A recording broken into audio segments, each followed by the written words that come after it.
Radio Nova, la dernière tournée. Guillaume Meurice, Juliette Arnaud, Pierre-Emmanuel Barré, Aymeric Lompré. Radio. La dernière en direct d'Annonay. Nova.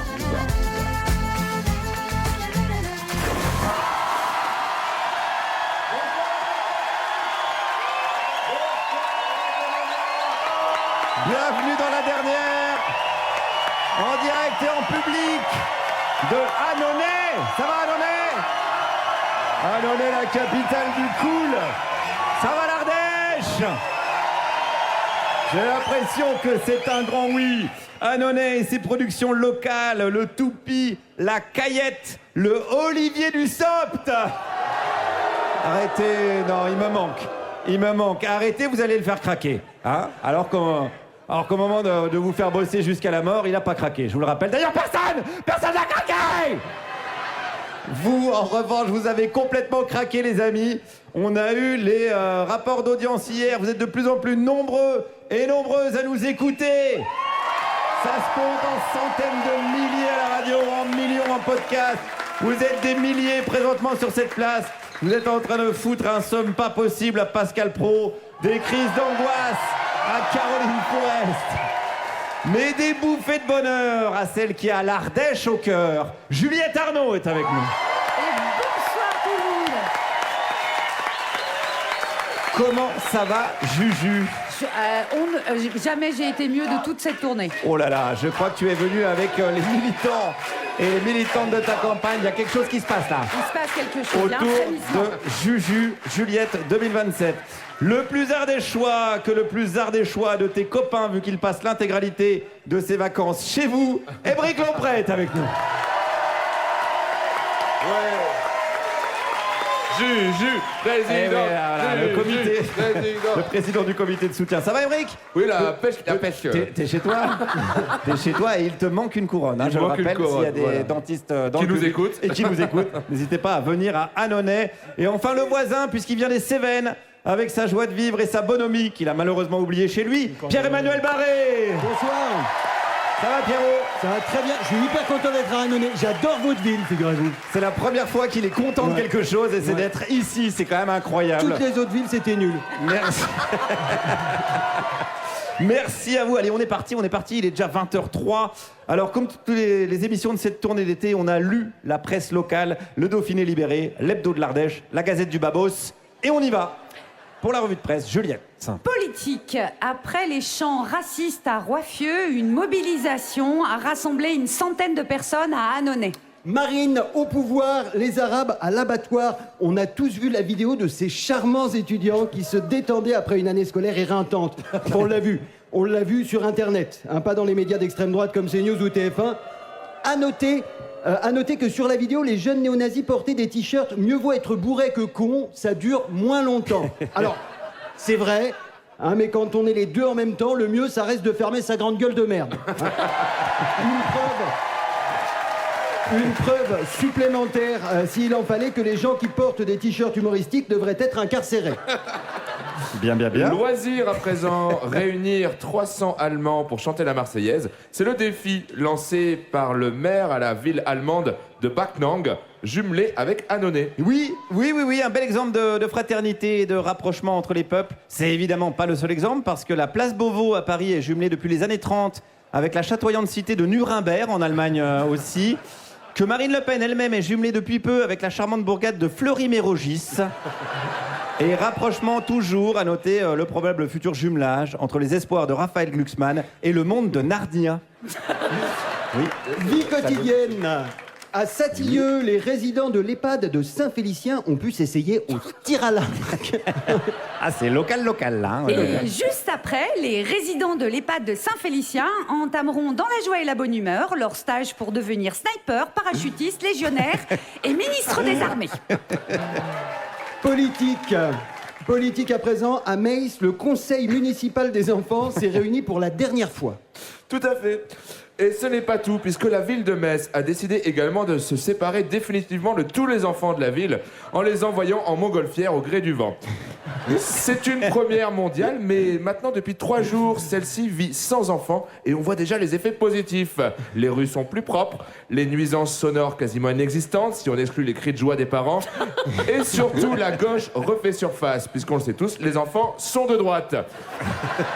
Une expérience qu'on espère qui fera sensation et s'appliquera au territoire national. Politique, toujours le candidat à l'élection présidentielle, Benoît Mathieu, est arrivé hier à Annonay. Depuis quelques mois, ce professeur de maths sillonne la France à vélo afin de récolter les 500 parrainages nécessaires pour se présenter. Et oui, Guillaume. Et j'ai appris que le risque d'accident est 4 fois plus élevé pour les cyclistes que pour les automobilistes. Espérons que Gabriel Attal, Raphaël Glucksmann, Marine Le Pen, Bruno Retailleau, Édouard Philippe, Nicolas Dupont-Aignan, Ségolène Royal et Jérôme Guedj développent enfin une conscience écologique et partent aussi à la chasse aux 500 signatures en vélo. C'est bon pour la santé, paraît-il.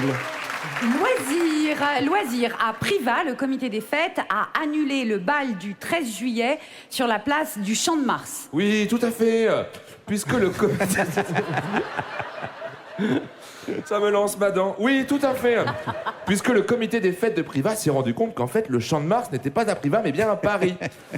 Une déconvenue de plus pour la ville Privas qui avait dû l'année dernière annuler le marché de Noël de la Fontaine de Trévise, puisque celle-ci n'était pas à Privas, mais bien à Trévise. On croise les doigts pour le prochain rendez-vous à Privas, Halloween sur Times Square, mais on a encore des doutes. Loisir toujours, à Aubenas, la mairie a annulé le feu d'artifice du 14 juillet. Mais enfin, c'est quoi la suite? Vous annulez tout? Vous annulez la vie ou quoi? La Gay Pride, annulée. Solidays, annulée. Les feux d'artifice, annulés. Les douches 2 fois par jour, Non. Non. Enfin Non. Alors, ça, Émeric, c'était pas vrai. Mais vous voulez pas annuler plutôt votre foutue Coupe du Monde? C'est un désastre écologique. Non seulement c'est un désastre écologique, mais en plus l'équipe de France se déplace avec les avions de l'ICE. Une seule réponse à tout ceci: plus de chèvres naines, moins de foot, Juliette 2027. C'est démago. Oui, là, C'est démago. le sport populaire aussi. C'est démago. Ouais, oh là là là là. J'ai l'impression qu'elle commence un petit peu à y croire, celle-là, là, un peu trop. Ouais, comme d'autres. Ouais. Ardèche, toujours, le département est immortalisé par la Poste en 8 timbres collector. Ah oui, une formidable initiative, Pierre-Emmanuel, qui présente en illustration des scènes pittoresques de la vie ardéchoise. On retrouve donc Émeric qui fait du stop, Émeric qui plante sa tente, Émeric qui fait pipi dans un buisson, Émeric qui vomit dans ses chaussures, Émeric qui parle à une chèvre, Juliette qui tente d'empêcher Émeric de parler à une chèvre, Juliette qui se rend compte qu'il y a du vomi dans ses chaussures parce que c'était pas celle d'Émeric. Et en dernière illustration, le maire d'Annonay qui rend sa carte du Parti Socialiste après s'être rendu compte que son parti était autant socialiste que Pierre-Emmanuel était coach en méditation. Tout ça est vrai, tout ça est vrai. Enfin, je crois. Actualité, toujours à Saint-Julien-Molin-Molette. Eh oui. Oui, mais qu'est-ce qui se passe à Saint-Julien-Molin-Molette? Rien du tout. C'était juste pour dire Saint-Julien-Molin-Molette. C'est très agréable. C'est très agréable de dire Saint-Julien-Molin-Molette. Ça donne envie d'y partir en vacances juste pour dire je peux pas, je suis à Saint-Julien-Molin-Molette. Figurez-vous que la commune doit son nom à un soldat romain prénommé Julien et à l'existence de nombreux moulins et de molettes, de petites meules pour aiguiser les couteaux. Le mec qui a trouvé le nom de la ville avait pas beaucoup d'imagination. Heureusement qu'on n'est pas toujours aussi descriptif, sinon Neuilly, ça s'appellerait le sac poubelle des grosses pelles à chiasse catholico-fascistes qui fraudent le fisc. Merci beaucoup pour ces actualités. Merci les amis. C'était clair, net, c'était précis.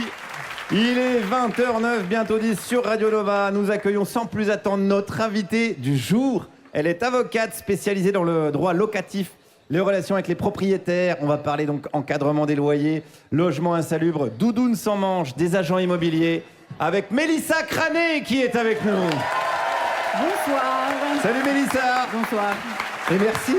Merci à vous pour l'accueil, vraiment. Alors c'est dommage que tu sois pas dentiste, puisque je rappelle que Émeric cherche toujours quelqu'un pour remettre sa couronne. Ouais, si c'est possible, ouais. Voilà, sinon ça va être... J'y étais lundi, chez le dentiste. T'étais chez le dentiste, ouais. Ah bah t'aurais peut-être dû le ramener, mais c'est pas grave. On va parler, je l'ai dit, de logement et de droit des locataires.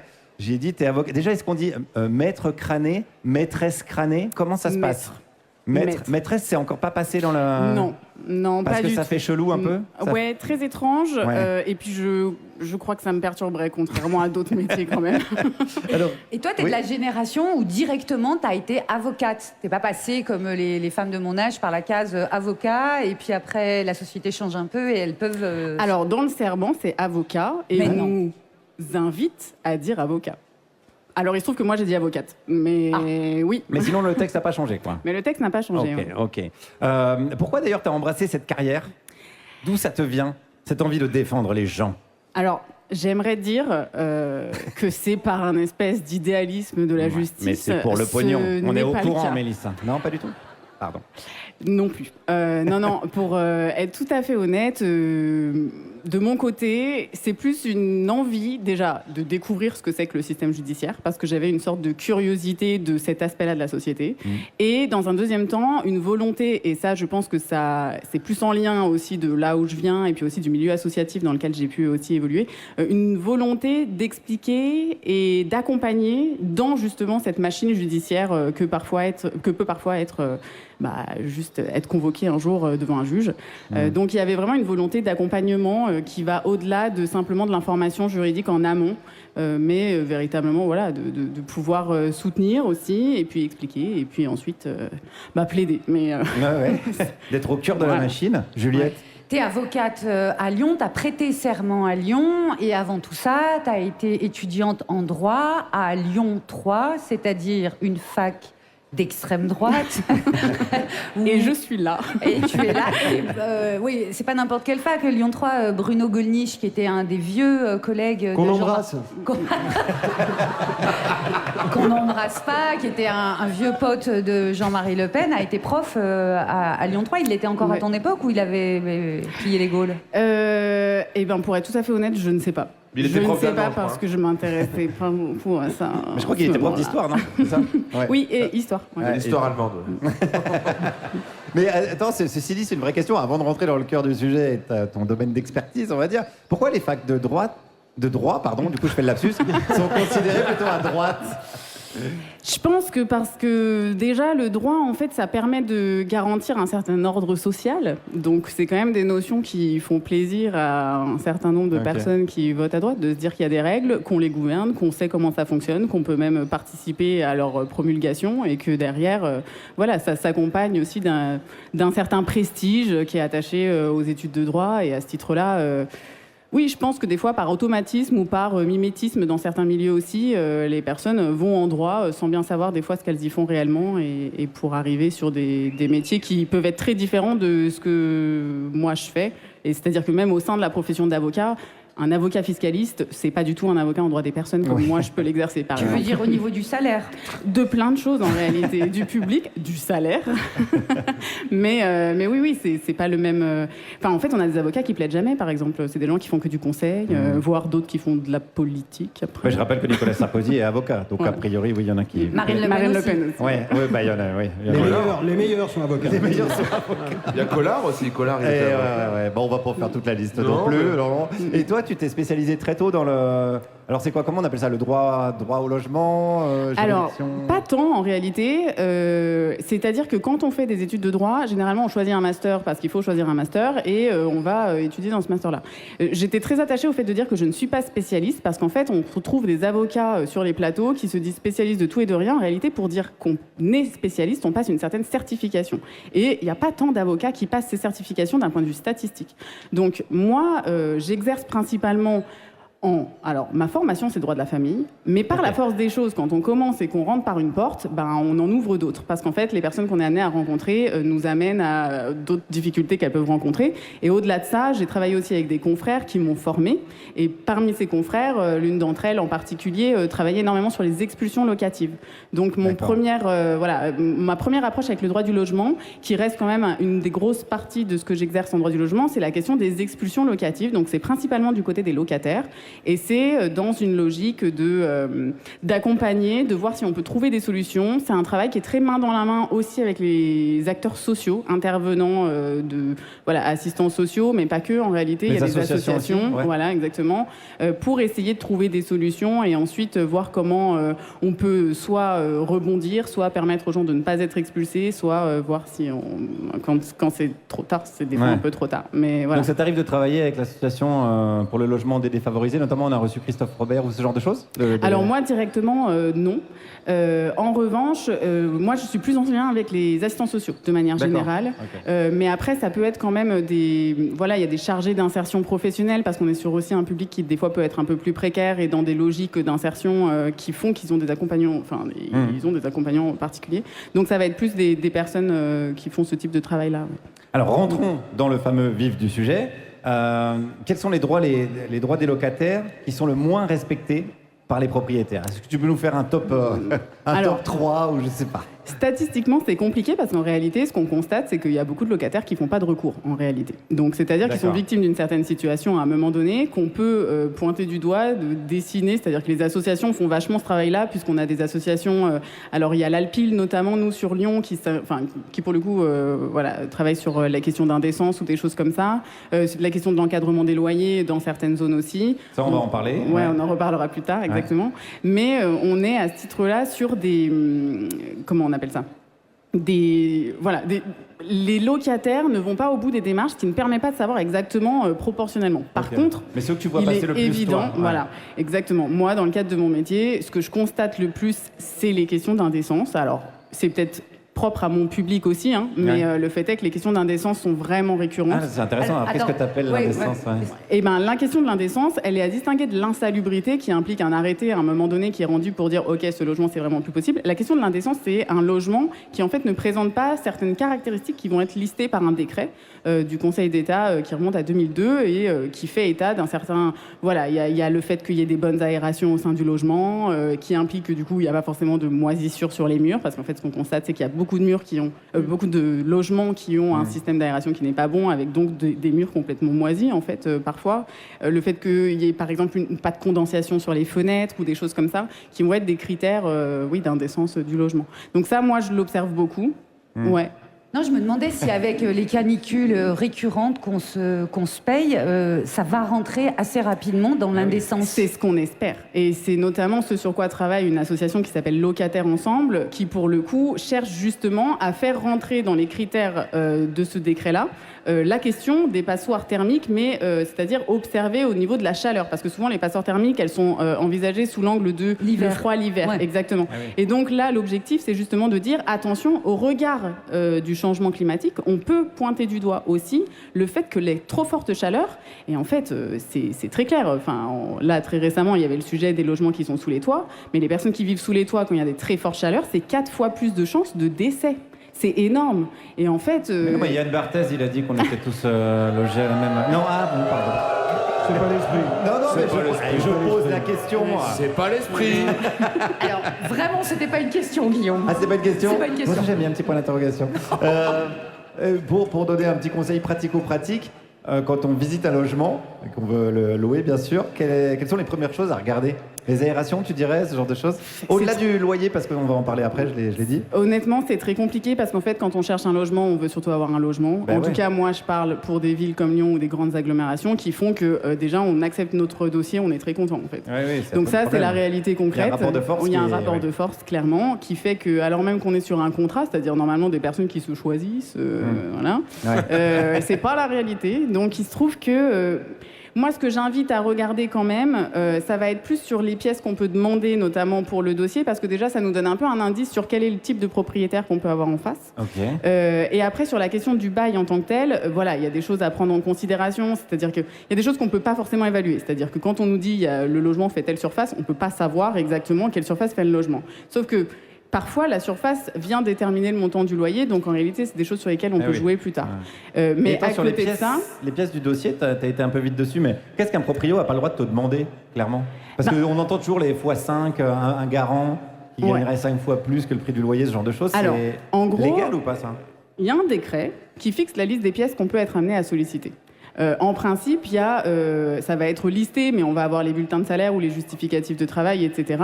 Le principe de ce décret, c'est de dire, en fait, un seul ou un ou deux éléments de cette liste-là suffisent à se faire une idée de la situation financière de tel ou tel locataire. Maintenant, très clairement, on a des propriétaires qui... mais parce qu'aussi, il y a une espèce de communication très alarmiste sur les personnes qui squatteraient, qui ne paieraient pas leur loyer, qui fait que les gens se disent « Ouh là là, je vais accueillir chez moi à un moment donné quelqu'un qui se retrouve avec voilà, qui va squatter mon logement, grosso modo, on revient sur ce sujet-là, et donc ils demandent des pièces qui sont complètement abyssales. Enfin, abyssales, c'est-à-dire qu'il y a beaucoup trop de documents qui sont sollicités. Mais là où, par contre, il y a une interdiction qui est plus marquée, sur laquelle on va pas pouvoir plus lutter, c'est la question des justificatifs discriminants, en fait. C'est-à-dire qu'il arrive parfois qu'on demande un justificatif de nationalité française, par exemple. Ça, c'est illégal. Et ça, c'est illégal, très clairement. Ouais, c'est bon à savoir. Et voilà, où la question du handicap aussi, parfois, peut entrer en ligne de compte, c'est-à-dire qu'on peut demander un justificatif de telle situation, c'est-à-dire est-ce qu'il y a la carte handicap ou des choses comme ça. Donc, il faut être assez vigilant sur ça, sachant qu'en réalité, si un propriétaire demande des documents qui ne sont pas listés dans ce décret-là, c'est des amendes qui sont prévues. Enfin, on a des sanctions qui sont prévues. Après, concrètement, le temps de lancer le recours, on a le temps de se trouver peut-être 15 autres logements. C'est-à-dire qu'on a des délais de procédure qui sont beaucoup trop longs pour les faire valoir efficacement. Toujours le problème du rapport de force. Eh bien, on va parler de tout ça jusqu'à 22h. On reste ensemble, on va écouter un petit peu de musique. Alors, je me disais, on est en Ardèche. Je me demandais si un peu de djembé serait pas bienvenu, puisque... Non, on va écouter un peu de trombone et surtout on va écouter du funk. Le directeur musical de James Brown, j'ai nommé monsieur Fred Wesley, il a survécu à James Brown, il a fait sa propre musique, dont ce titre de 1980, ça donne envie de faire la fête à la maison. House Party! Vous êtes toujours sur Radio Nova, vous écoutez La Dernière avec Juliette Arnaud, Aymeric Lompré, Pierre-Emmanuel Barré, notre invitée, l'avocate Mélissa Crané. Et elle vient de nous rejoindre autour de la table, notre humoriste du jour. Car cette tournée d'été, vous le savez, est l'occasion d'entendre de nouvelles voix dans cette émission. C'est pourquoi je vous demande de faire un maximum de bruit pour FTGA.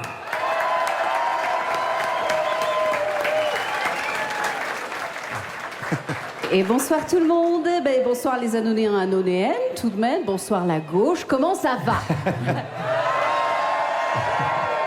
Cool, parfait. Écoutez, je suis ravie d'être ici, effectivement, à Radio Nova, la radio que j'écoute depuis bien avant que Guillaume se soit pris un carton rouge par Adèle. Voilà. C'est marrant parce que maintenant, c'est elle qui s'en va. Pardon. Allez, la roue tourne. Alors, moi, je suis venue ici pour vous dire que l'Assemblée nationale a décidé de transformer les étudiants étrangers en X-Men. Oui, tout à fait. Alors, je m'explique, je me présente, voilà, je suis Ève, je suis humoriste, je suis anthropologue et chroniqueuse, ce qui fait de moi aujourd'hui une anthropo-niqueuse. Salut, Aymeric. Alors, moi j'ai grandi avec les films des X-Men, ces gens avec des super pouvoirs qui évoluent parmi les humains, comme Wolverine, un grand barbu solitaire qui gère ses émotions à travers ses griffes et l'alcool, tout en restant intuable, le rêve de Pascal Praud. Donc il est souvent avec le professeur X, voilà, un gars en fauteuil qui a le super pouvoir de ne pas faire de film porno avec un nom pareil. Ils combattent ensemble Magneto, un grand méchant qui a le contrôle des métaux et qui fait une propagande anti-humain sans pouvoir, à travers peut-être un journal qui s'appelle Valeurs X-Tuelles. Et il dit que les X-Men sont là pour remplacer les humains et qu'il faut se reproduire que entre X-Men. Est-ce que ça nous rappelle quelque chose? Ah voilà, des blagues, des blagues. Alors, on revient à nos dirigeants. Récemment, il y a un truc qui a été voté par l'Assemblée nationale, donc dans le cadre de projet de loi des finances 2026. C'est retirer les appels aux étudiants étrangers hors Union européenne. Et ce, effectif au 1er juillet 2026. Donc on est dedans. Délicieux. On est d'accord. Donc, nos dirigeants...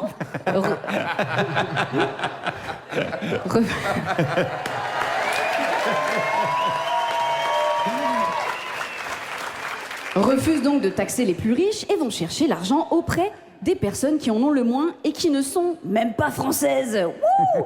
Bah alors, qu'est-ce qu'on dit, hein, Émeric, qu'est-ce qu'on dit? Oui, ce sont des Robin des Bois inversés, c'est ça, oui, tout à fait.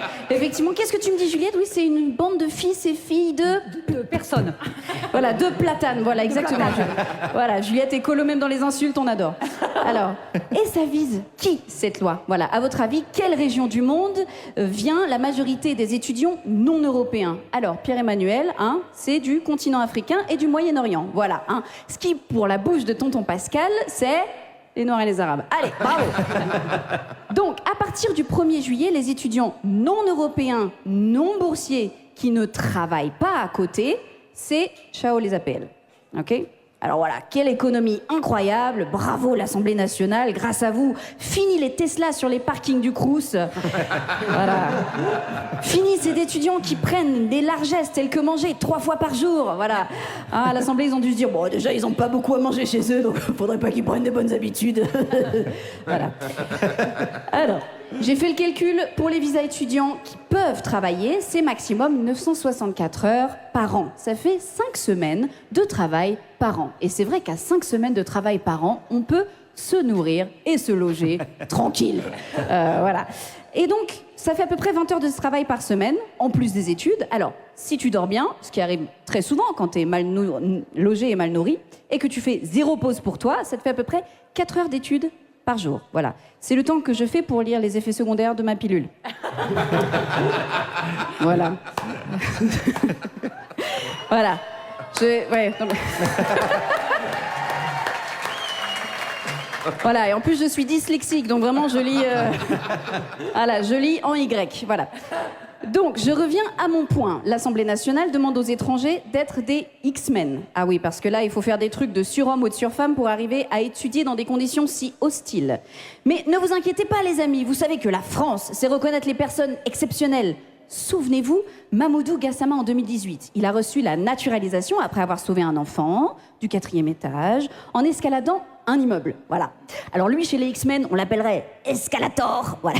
L'homme qui escalade tout, les immeubles et les formalités de la préfecture. Voilà. Bon, alors peut-être Black Escalator pour les États-Unis. Voilà, en espérant qu'il escalade la gueule de Trump. On y va ensemble, les applauses, la gauche, soyons unis quand même.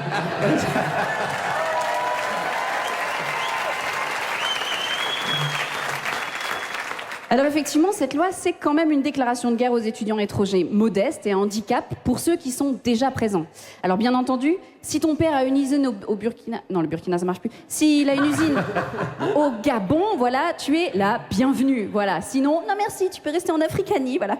Alors, on pousse un petit peu les étrangers hors du pays, hein, histoire qu'on ne se rencontre plus, qu'on ne se mélange plus. Voilà, comme si on essayait de nous faire rester entre personnes de la même complexion, genre délire de race pure, voilà, et tous ces trucs qui promeuvent la sécheresse vaginale.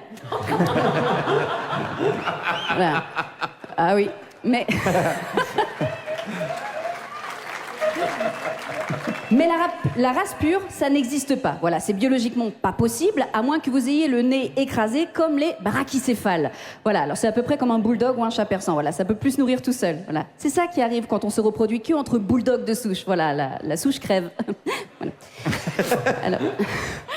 Cette loi, ça sert un petit peu le capitalisme blanc, même complètement, et elle a, ça a des limites aussi. Le capitalisme blanc, on espère, hein, comme les brachycéphales. Voilà, cette logique mise en place déduit que, 1, voilà, les bulldogs sont nuls en biologie, ça en est bon, et que si on veut pas trop de brachycéphales autour de nous, il s'agirait de déconstruire le mythe de l'étranger envahisseur d'ici 2027, de discuter avec des mini-magnétos et de faire au mieux pour aider les gens à venir étudier, se réfugier, rester chez nous si elles le veulent, même s'ils n'ont pas une usine au Gabon. Pour le coup.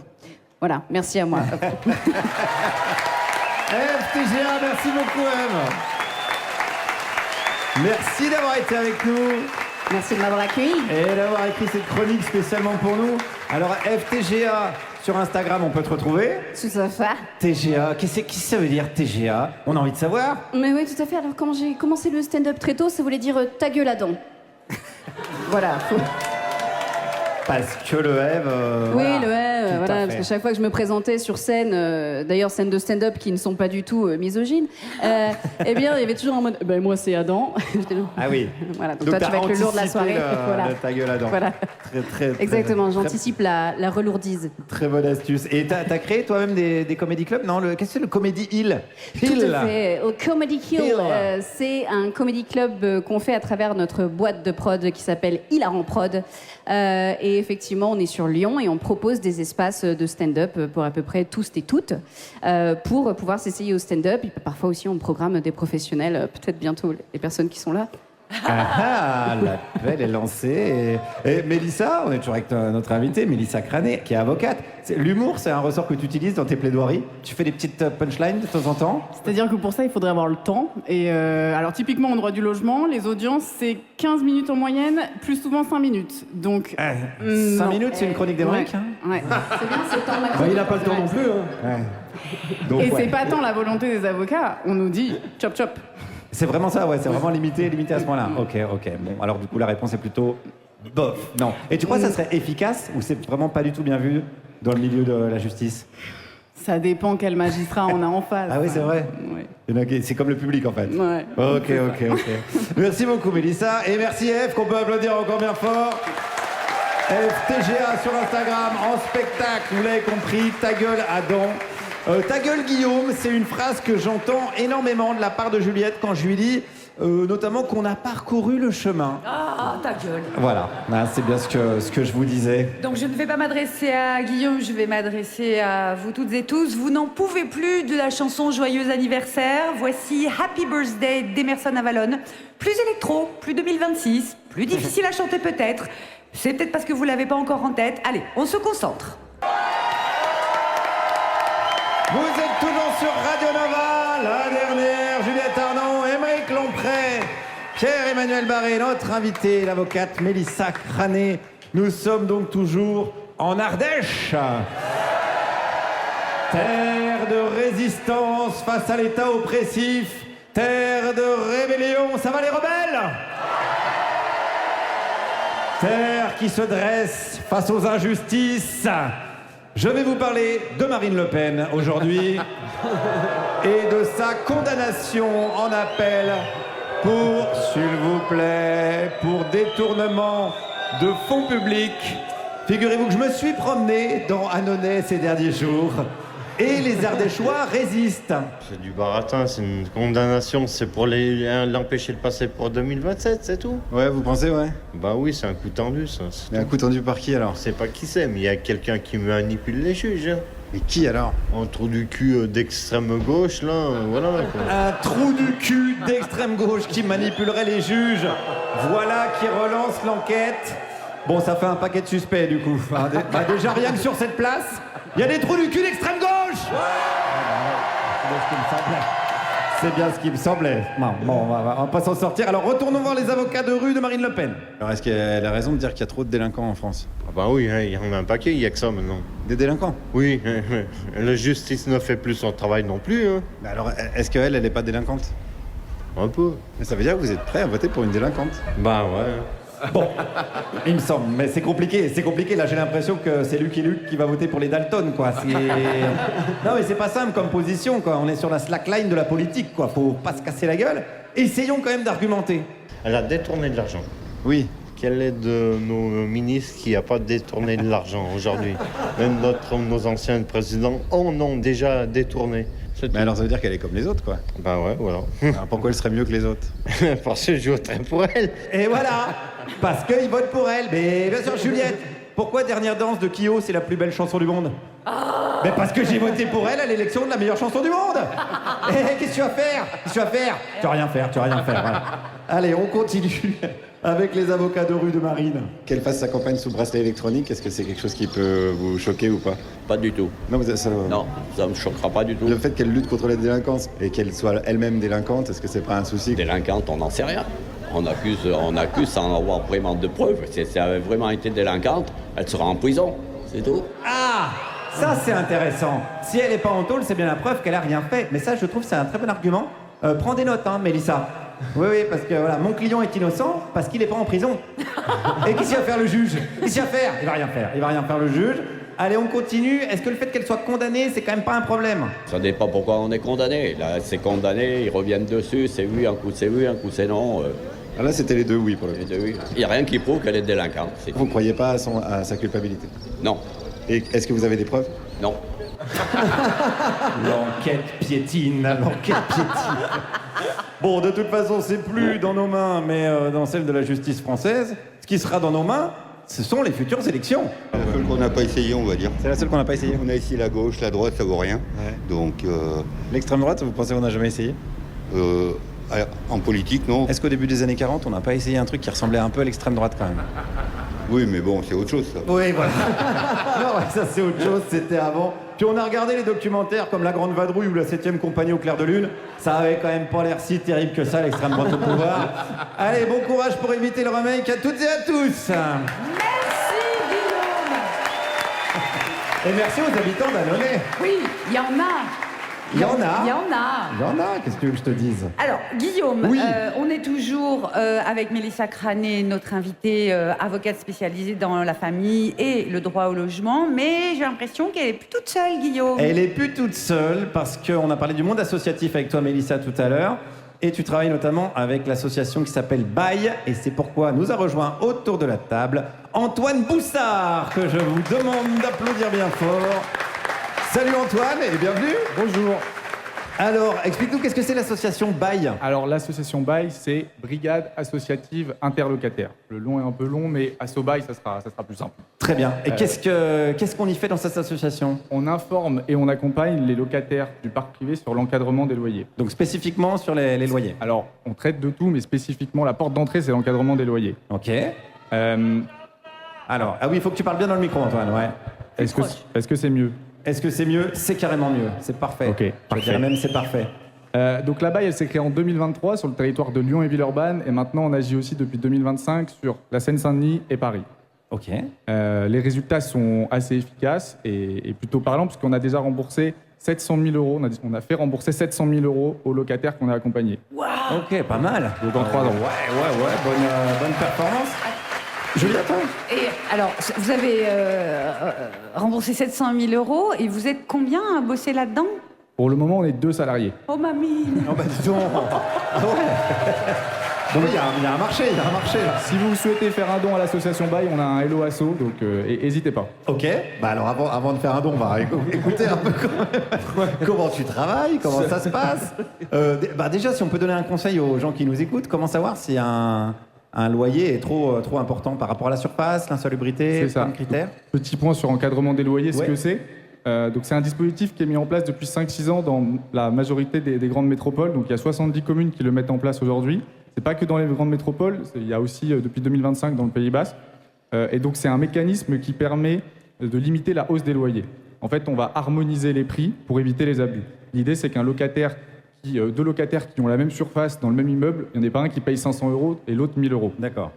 Donc c'est un mécanisme qui est mis en place depuis 5-6 ans. Ouais. Et donc nous, on va vraiment accompagner les locataires au moment où il y a un abus du propriétaire sur le prix du loyer. Mais déjà, il faut qu'il s'en rende compte, le locataire. Alors c'est pour ça qu'on a un volet information. Okay. Donc on fait de la communication, on fait du porte-à-porte. On fait cette émission ce soir aussi pour informer les locataires. Et après, il y a le volet accompagnement qui est très important, puisque un locataire qui est seul face à son propriétaire ou une agence immobilière qui a galéré à trouver un logement, il ne va pas aller 3 mois plus tard réclamer son argent. C'est pour ça que quand il y a un acteur extérieur, nous, on va appeler le propriétaire, on va lui envoyer des mails et on va accompagner vraiment de A à Z jusqu'à la résolution du litige. Parce que vous êtes juriste. Oui, moi je suis juriste. J'ai fait la même formation que Mélissa. D'accord. Oui, Émeric, tu voulais poser une question. Je voulais savoir s'il y avait une différence entre une location meublée ou non meublée sur l'encadrement. Il va avoir une légère différence de prix, mais dans tous les cas, ce qu'on constate par exemple à Paris, c'est qu'il y a une annonce sur 3 qui dépasse le plafond autorisé. Ah, mais c'est quand même énorme. À Lyon aussi, en Seine-Saint-Denis, c'est une annonce sur 2.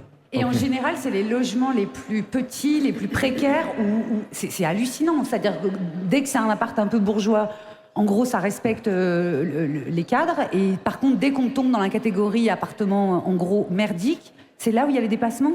Ça va dépendre. En fait, les dépassements sont surtout sur les petites surfaces. Là, récemment, il y a eu une étude comme quoi 95% des annonces sur des surfaces de moins de 18 mètres carrés dépassent l'encadrement des loyers. Et aussi dans les cas de colocation. On a beaucoup de colocations, notamment en Seine-Saint-Denis, où il y a des dépassements de plus de 1 000 € par mois. Donc, ce qui fait qu'il y a des 30 000 € de remboursement qui est dû aux locataires. Mais qu'est-ce que tu conseilles, toi? Alors, tu conseillerais quand même aux gens de prendre l'appartement et quelques mois après? Oui. Parce que comme on l'a dit tout à l'heure, le rapport de force est complètement inégal. Donc, si tu cherches un appartement, voilà. Tu vas être quand même tenté d'accepter tout et n'importe quoi? Ce qu'on conseille aux locataires, c'est de s'informer en amont, nous envoyer le contrat de location. Nous, on va vérifier, mais c'est sûr que si un locataire dit avant à son propriétaire « attention, le loyer est trop élevé », il n'aura jamais l'appartement. Oui, voilà, Donc, il est obligé de signer et ensuite il conteste, sachant qu'il y a des délais aussi à respecter qui sont plus ou moins contraignants, notamment sur le complément de loyer. Donc, c'est assez technique, mais quand on est bien informé et qu'on est accompagné, on peut aller au bout des démarches et surtout, c'est très efficace. Donc, il faut vraiment tenter la procédure. Aymeric, tu avais une autre question? C'est pas obligatoire l'encadrement des loyers? Enfin, c'est pas dans la loi, quoi? Si, alors c'est dans la loi, justement, c'est un peu l'actualité du moment, c'est que c'est une expérimentation, l'encadrement des loyers. Donc ça prend fin en novembre 2026. D'accord. C'est pour ça que nous, aux côtés notamment de la Fondation pour le logement, on a un plaidoyer pour pérenniser l'encadrement des loyers et améliorer le dispositif, parce que comme on vient de le voir, il y a encore beaucoup d'abus. Donc on aimerait le pérenniser, l'étendre à toutes les zones tendues, parce qu'il y a beaucoup de collectivités qui ne l'ont pas encore aujourd'hui. Je pense à Rennes, je pense à Marseille, et qui souhaiteraient le mettre en place. Mais tant que la loi n'est pas revotée, ce sera impossible pour eux de l'appliquer. Donc en fait, il faut qu'on fasse confiance au gouvernement Le Cornu. Alors, oui. Ça va changer avec Juliette 2027.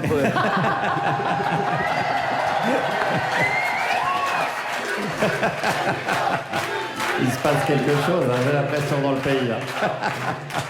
Oui, Antoine, pardon. Ça se trouve, ça va être une dictature et tout. On est bien peur. On est plutôt content parce que la semaine dernière, le ministre du Logement, donc Vincent Jeanbrun, a annoncé qu'il voulait pérenniser de 2 ans l'encadrement des loyers. Donc c'est plutôt c'est suite à une forte mobilisation citoyenne, associative, des élus aussi, des villes qui ont mis en place l'encadrement des loyers. Je pense à Paris, je pense à Lyon, enfin avant que la métropole passe à droite malheureusement. Mais globalement, ça va plutôt dans le bon sens sur la pérennisation. Par contre, nous, ce qu'on pousse, c'est que on veut s'assurer que ça soit d'autant plus efficace et qu'il y ait des sanctions qui soient mises pour les propriétaires, et y compris pour les agences immobilières. C'était ma question d'après. Est-ce que les agences participent à ça? Est-ce qu'elles sont complices? Elles font semblant de fermer les yeux? Non. C'est pas l'esprit. Nous, on a un chiffre qui est assez intéressant, c'est qu'un dossier sur 2 qu'on régularise, c'est pas par un petit propriétaire, c'est une agence immobilière qui a fait le lien entre le propriétaire et le locataire. Et donc elle risque pénalement quelque chose? Non, malheureusement non. C'est pas un scandale, ça? La seule chose qui est possible aujourd'hui, c'est que ça soit le propriétaire qui reçoive une amende dans certains cas de figure, mais l'agence, elle n'aura aucune sanction. Donc nous, c'est ce qu'on porte aussi, c'est que les agences immobilières soient aussi condamnées, parce qu'ils sont quand même professionnels de l'immobilier. Donc ils sont censés connaître le dispositif juridique. Et est-ce que les procédures sont efficaces? Tu l'as dit tout à l'heure, 700 000 €, mais nous, on ne se rend pas compte par rapport au nombre de procédures. C'est ton salaire, Guillaume. Par mois. En fait, c'est très efficace parce que, notamment, on va quasiment jamais devant le juge. C'est tout l'intérêt de l'association, c'est que des démarches précontentieuses. Nous, c'est à peu près 5 à 10% des dossiers qu'on suit, qu'on oriente notamment vers des avocates. Mais sinon, la plupart du temps, ça se règle à l'amiable, puisque le propriétaire sait très bien qu'il va perdre en justice. Ah merde, alors ça fait pas de travail pour Mélissa? Il y en a un peu moins, mais du coup, il y en a plus aussi. Enfin, c'est plus simple pour les locataires d'éviter d'aller devant le juge, donc c'est préférable. Et question pognon, est-ce que le recours juridique, il coûte pas de l'argent? Nous, notre accompagnement, il est gratuit. Il est gratuit, ok. Et toutes les procédures précontentieuses, c'est gratuit. Et nous, c'est en moyenne 2 000 € qui est remboursé aux locataires. D'accord, on peut à peu près être sûr qu'on s'y retrouve. Le montant maximum, je crois que c'est pour un ménage qui a récupéré plus de 20 000 €. Parce qu'effectivement, si ton loyer dépasse, tu peux demander rétroactivement sur les 3 dernières années. Ok, le remboursement. c'est pour savoir, d'accord. Donc c'est pas juste la diminution du montant du loyer, c'est aussi rétroactif. Eh tu m'as convaincu, Antoine, bravo. On va rappeler, alors il y a une cagnotte si on veut aider l'association Bail. Si vous voulez, il y a une cagnotte sur le site internet, et j'en profite aussi pour tous les auditeurs qui sont dans les territoires concernés par l'encadrement des loyers. Ils peuvent aller sur le simulateur de notre site internet, vérifier directement s'ils payent trop cher et faire un don si... On peut rappeler le site internet du coup? Oui, c'est assobail.com. Assobail.com. Merci beaucoup, Antoine. Antoine Boussard. Mélissa, t'as quelque chose à rajouter? Je vais dire un mot sur la pétition. Ah, il y a une pétition. Effectivement. Mélissa, bien joué. Merci. Ah, les femmes. Donc après, les pétitions, ça marche pas très bien ces derniers temps. Mais bon, participons quand même. Vas-y, dis-nous. Il y a la Fondation pour le logement qui a mis en ligne une pétition pour pérenniser et améliorer l'encadrement des loyers. Donc je crois qu'on est à peu près 40 000 signataires, donc ça serait bien qu'on dépasse les 100 000 avant que la loi soit votée. Ce soir, on le fait, on mettra le lien, y compris de la cagnotte sur le site, sur la description YouTube de la vidéo. Antoine Boussard, qu'on peut applaudir bien fort encore, l'association Bail. On te libère, mais on reste avec Mélissa Crané. Tu restes avec nous jusqu'à 22h, Mélissa. On a encore plein de questions à te poser, ce sera juste après une petite pause musicale. Juliette, qu'est-ce que les gens vont pouvoir mettre à fond comme musique chez eux et ainsi avoir des plaintes et ainsi donner du boulot à Mélissa et ses collègues?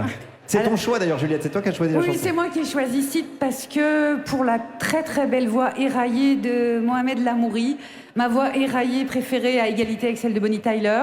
Lui, c'est un artiste de rail connu d'abord sur la ligne 2 du métro parisien. Ici, il fait une reprise de Cheb Hasni. Le titre s'appelle Zbarat Outal Adabi. Vous êtes toujours sur Radio Nova, la dernière, Juliette Arnaud, Aymeric Lompré, Pierre-Emmanuel Barré, notre invité, l'avocate Mélissa Crané. Et c'est le moment tant attendu des passionnés de suspense et de sensations fortes. Vous le savez, pendant toute la tournée, on joue avec vous. Je vais même dire mieux, on joute. C'est la grande joujoute. On joue, c'est la grande joujoute. Et c'est pour ça qu'on a envoyé dans le public Juliette et Aymeric. Juliette, t'es avec une candidate. Oui, à qui je vais demander comment elle s'appelle. Salut, je m'appelle Aurélie. Aurélie, est-ce que tu es... On dit bonjour Aurélie. Bonjour Aurélie. Ouais, comme ça vous prenez l'habitude des alcooliques anonymes. Aurélie, est-ce que tu es Danonais? Non, pas du tout. De Saint-Étienne. C'est encore mieux. J'ai une question pour toi, Aurélie. Quelle est ta chanson d'amour préférée au monde? Notre vie à deux de Manu Chao. Est-ce que tu te sens de nous la chanter un petit peu? Fallait pas qu'on se connaisse, fallait pas qu'on soit deux, fallait pas se rencontrer puis tomber amoureux. J'espère ne plus jamais faire souffrir quelqu'un comme je t'ai fait souffrir. Pourquoi, même quand les gens s'aiment, il y a toujours des problèmes. Wouh! Joli! Aymeric! Oui. Tu es avec un candidat? C'était insupportable. Je suis avec mon candidat. Comment tu t'appelles? Jérémy. Bonjour Jérémy. Bonjour Jérémy.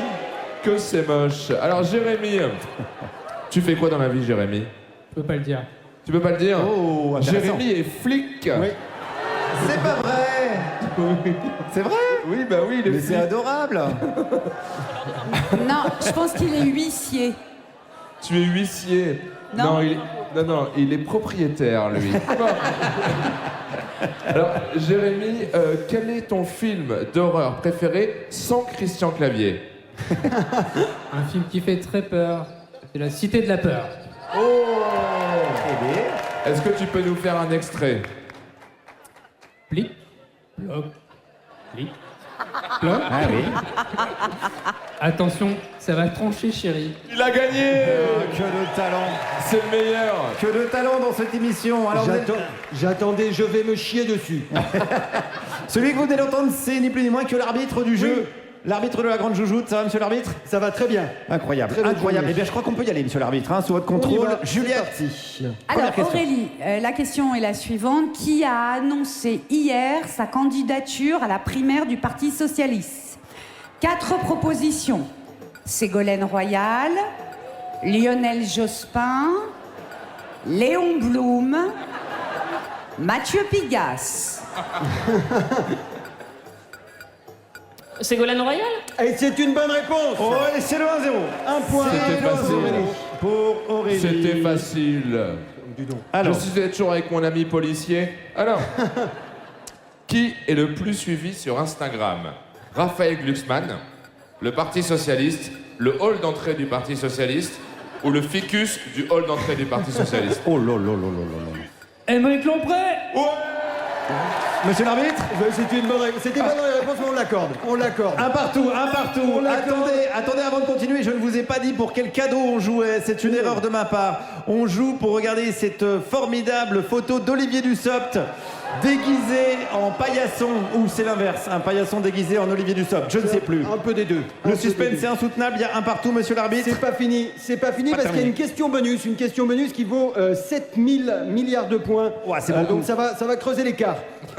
En juillet 2016, le russe Fedor Konyukov bat le record du tour du monde en montgolfière en solo. Combien de temps a-t-il mis en jours? Alors là, c'est pointu, hein. Aurélie, je me tourne vers toi. Il a mis combien de temps ce russe? 48 heures. 2 jours. Oh là là, que c'est mauvais. S'il vous plaît. Jérémy, Émeric, le candidat. Je me suis fait pincer par Juliette. Hein. Il avait totalement consenti. À toi, mon chéri. 10 jours. 10 jours. Et la réponse est de 11 jours et 4 heures. C'est donc Jérémy le policier qui a gagné. Monsieur l'arbitre, vous vouliez rajouter une petite précision? Tout à fait. Alors il faut savoir que Fedor a également gravi l'Everest, atteint le pôle Nord, le pôle Sud, traversé l'Atlantique à la rame et fait 4 fois le tour du monde à la voile. Si vous voulez mon avis, il travaille à la radio et il fait une tournée avec des collègues toxiques parce que j'ai envie de faire tout pareil que lui. Merci beaucoup, merci monsieur l'arbitre. On peut applaudir bien fort Aurélie, Jérémy, qui remporte en plus 5 livres de la collection 10-18, des goodies Enercop. La chance. Nous sommes toujours avec notre invitée, l'avocate Mélissa Crané. On va revenir à des choses un petit peu plus prosaïques, puisqu'on va continuer à parler de droit au logement, avec un concept qu'on entend de temps en temps dans l'actualité, qui est le droit opposable au logement. Alors nous, quand on a entendu ça, nous, simples citoyens qui connaissons pas grand-chose au droit français, on s'est dit, bon, bah c'est bon. À partir de maintenant, si on n'a pas de logement, en gros, on peut attaquer l'État. L'État perd et on a un logement. J'ai cru comprendre que c'était pas aussi simple. Ouais, c'est un peu plus compliqué que ça. Voilà. Ouais, c'est un peu plus compliqué que ça. C'est vrai que en fait, le droit au logement, il a un statut un peu particulier dans l'agencement juridique français, disons. Ouais. On a d'un côté le droit de propriété, qui, depuis quand même la Déclaration des droits de l'homme et du citoyen, est considéré comme inviolable et sacré. Et en face, on a ce droit au logement qui a en fait suivi une espèce d'évolution à travers le temps, mais qui finalement est une évolution assez récente, puisque c'est en 95 qu'on commence à se poser la question de se dire est-ce qu'il n'y aurait pas quand même un peu une valeur constitutionnelle de ce droit au logement. Ce qui voudrait dire que finalement, c'est aussi... alors, justement, est-ce que oui ou non, on le considère comme inscrit dans la Constitution, mais ça ou en devrait tout cas faire dans partie des droits de l'homme, quasiment. Le fait est avoir un toit que sur la tête, le Conseil Constit a considéré que c'était un objectif à valeur constitutionnelle. C'est un peu différent, ça veut dire qu'en fait c'est une obligation de moyens, c'est pas une obligation de résultat. On essaye de faire en sorte que tout le monde ait un logement, donc là je parle en 1995. Mais ça veut dire que l'État est obligé de mettre les moyens? De mettre en place des mécanismes, en tout cas, qui permettent l'accès au logement. Ça, c'est années 90, donc à peu près. Enfin, 95, donc. Ouais. Et ensuite, on va avoir une évolution du droit français sous l'impulsion principalement quand même d'associations et de la société civile en réalité, avec dans un premier temps, une loi qui est aujourd'hui abrogée mais qui a été remplacée en 1989, qui est une loi assez fondatrice qui pose les règles, qui là encore vient protéger le locataire mais ne parle pas d'opposabilité du droit au logement. Et ensuite, on a en 2007 cette fameuse loi qui parle de droit au logement opposable, qui pour le coup, en fait, implique que quand les personnes qui rencontrent une difficulté font la voie normalement classique, ça va être une demande de logement social. C'est-à-dire qu'on n'arrive pas à rentrer dans le parc privé, on a des ressources qui font qu'on dépose une demande de logement social. Eh bien, si on a, alors soit le fait que notre demande, elle traîne depuis trop longtemps, la demande de logement social, soit on est finalement dans un logement qui est indécent, soit on fait l'objet d'une expulsion. Là, on va pouvoir aller chercher l'État avec cette fameuse loi de 2007, encore une fois, on est vraiment sur quelque chose d'assez récent, pour dire, en fait, là, j'engage votre responsabilité, parce que finalement, la loi de 2007, en posant ce principe de droit opposable, vient mettre en place une obligation de résultat, qui n'est plus l'obligation de moyens qu'on avait évoquée juste avant. Donc, en mettant en place cette obligation, on a finalement des recours qui vont être intentés contre l'État. Après, j'ajoute quand même une petite nuance, c'est que j'évoquais le cas où on fait une demande de logement social et où ça prend finalement trop de temps, donc on se dit, bon là, ça commence à être un petit peu long. Ce qu'on constate, c'est qu'il faut que le délai de traitement soit considéré comme anormalement long. Oui, bah alors ça, c'est complètement flou. Eh ben, on a Qui des décide annexes qui sont jointes en fait quand on fait cette demande d'ALLO, donc la demande auprès de l'État pour avoir un logement qui nous soit attribué, et on vient fixer en fonction des zones, quels sont ces délais anormalement longs. Ah ouais, ouais. Pour vous donner une idée, parce que du coup je suis allée retourner voir pour aujourd'hui quels sont les délais actuellement. Dans le Rhône, je parle du Rhône parce que ça me concerne directement, on parle de entre 42 et 48 mois. Quand on parle de Paris, pour un T1, c'est 72 mois. Ah ouais, donc d'accord. en Donc fait, t'as le temps de crever dans la rue une paire de fois. c'est quoi. particulièrement long, exactement. Et en fait, ce qu'on constate, c'est qu'on a une vraie difficulté quand même à loger les personnes qui, finalement, se voient allouer une décision favorable au DALO, qui ne sont pas pour autant relogés. Donc en gros, personne ne fait la démarche d'attaquer l'État pour ça, parce que c'est beaucoup Alors trop pour long. le coup, si, les gens le font. Il y en a quand même. Ah ouais. Les gens le font. Une fois qu'on a une décision qui va être favorable, c'est-à-dire qu'on considère qu'on rentre dans ces critères qui sont prévus par la loi pour justement avoir accès à un autre logement ou qu'il nous soit attribué un autre logement, on va avoir... Enfin, l'État a 6 mois pour nous allouer cet autre logement. Ok. Si jamais il ne respecte pas ce délai de 6 mois, on va avoir la possibilité d'attaquer l'État pour se voir indemniser. Ouais. Et donc toi, c'est quelque chose que tu conseilles parfois? Ah ben en fait, généralement, ça se fait assez classiquement. Ah Dans, d'accord, ok. dans Je la pensais continuité des recours, on tente. Ouais. Maintenant, ce qui est un peu compliqué et ce qu'on observe, c'est que concrètement, on a toujours plus de cadres juridiques pour venir dire là, c'est vraiment urgent. Là, c'est vraiment urgent. Là, c'est encore plus urgent. Donc en fait, les gens se retrouvent quand même dans des situations souvent très précarisantes, alors même que c'est admis que leur logement est insalubre, voilà, ils font l'objet d'un congé pour vente et donc ils doivent partir de chez eux et qu'ils n'ont pas forcément un endroit pour se reloger. Donc c'est objectivé, mais pour autant on a toujours cette difficulté liée au fait, sans doute en grande partie, que l'État en fait se soumet complètement au marché locatif libéral, qui fait que voilà, parce que là je l'ai pas précisé, mais on parle dans un cadre donné. Moi, quand j'interviens dans votre émission, on part du principe que notre société aujourd'hui fonctionne avec ce système capitaliste. L'économie de marché. L'économie de marché. Et la propriété privée, comme tu l'as dit. Exactement, avec la propriété privée. Maintenant, voilà, il faudrait vraiment s'interroger sur le fait de dire est-ce qu'on n'arrive pas à bout de ça et est-ce qu'on ne pourrait pas en réalité faire en sorte que justement tous ces logements vacants, par exemple, soient remis en circulation, qu'on puisse interroger, parce qu'il y a aussi ça, c'est qu'on a beaucoup de multipropriétaires en fait, qui disposent de plusieurs logements et qui vont... en fonction de leur bon vouloir, permettre à telle ou telle personne d'intégrer ces logements. Donc voilà, il y a un vrai enjeu autour de ça et de la mise en circulation de ces biens, parce qu'en fait, on se rend bien compte qu'on a un nombre de logements vacants qui est assez important, et pour autant, on a encore un nombre de personnes qui sont sans domicile. On est à 350 000 personnes aujourd'hui qui n'ont pas de logement. En situation de... Ah oui, j'allais dire de mal logement, mais même pas. De non-logement. Ouais. Sans domicile. Ouais, sans domicile. On pourrait faire un petit sondage, là. Est-ce qu'on n'arrive pas au bout du système capitaliste, là? Est-ce qu'elle serait pas un peu orientée? Non, c'était une simple question. Non, c'était une question ouverte. T'as parlé des expulsions, Mélissa. Est-ce qu'on a une idée du nombre d'expulsions locatives qui sont prononcées en France par an, mettons? Alors oui, on a une idée. Donc des gens qui sont virés de leur logement, tout simplement. Et alors, il y a une petite nuance à apporter, c'est-à-dire qu'on a les chiffres de la Chambre nationale des commissaires de justice qui nous dit combien de fois est-ce qu'on va avoir le concours de la force publique pour expulser des gens. Ah, faut que la police arrive pas. Voilà, Ouais, exactement. Et on est à peu près 30 500. Tous les ans, ouais. Voilà. Okay. Non, actuellement. Actuellement. Pour 2025. On est la moitié de l'année. Ok. Non, attends, 2027. Non, c'est l'année 2025. D'accord, ok. Et on a, et ça, je tiens quand même à le préciser parce que c'est particulièrement intéressant, c'est qu'en fait, ce chiffre-là, il a doublé en 10 ans. C'est-à-dire que même par rapport à l'année d'avant, donc 2024, on est à une augmentation de 27%. Depuis le début de Macron, quoi. On a véritablement des choix politiques qui font que... Qui avait dit il faut loger tout le monde, je m'y engage, etc. Voilà. La réalité concrète, c'est qu'on va avoir réellement des directives qui sont données aux préfets, parce qu'en fait, c'est au niveau des préfectures que ça se décide. On va avoir des propriétaires qui ont une décision de justice qui viennent leur dire la personne est expulsée ou a des délais de paiement, mais sera expulsée si elle ne les respecte pas. Et là, ensuite, on fait une demande auprès de la préfecture pour se voir accorder ce concours de la force publique. Ok. Juliette, tu avais une question? On entend, ça fait des années qu'il me semble entendre le terme de crise du logement. Toi, tu penses que ça remonte à quand, le moment de la bascule où tout le monde ne sait plus, n'a plus les moyens de se loger? Honnêtement, je ne saurais pas le situer dans le temps. Et ça fait au moins 10 ans, 15 ans. Mais 10 ans, j'étais pas née, Juliette. Non, je rigole. Quoi?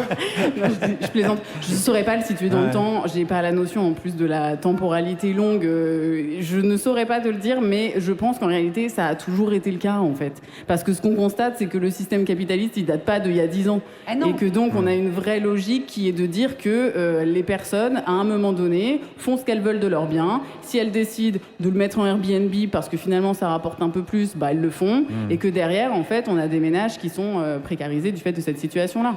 Ouais, et honnêtement, pour revenir juste sur le sujet là, des expulsions qu'on évoquait avec ce concours de la force publique, là où il faut avoir en tête que c'est quand même des décisions qui sont prises au niveau gouvernemental, c'est que il y a, pour une logique de budget, en fait, un choix qui est fait de moins indemniser les propriétaires pour qui on refuserait le concours de la force publique. C'est-à-dire qu'un propriétaire qui va auprès du préfet et qui dit est-ce qu'on peut faire appel à la police pour sortir ces gens, s'il se voit dire non, ils peuvent demander à l'État eux aussi d'être indemnisés.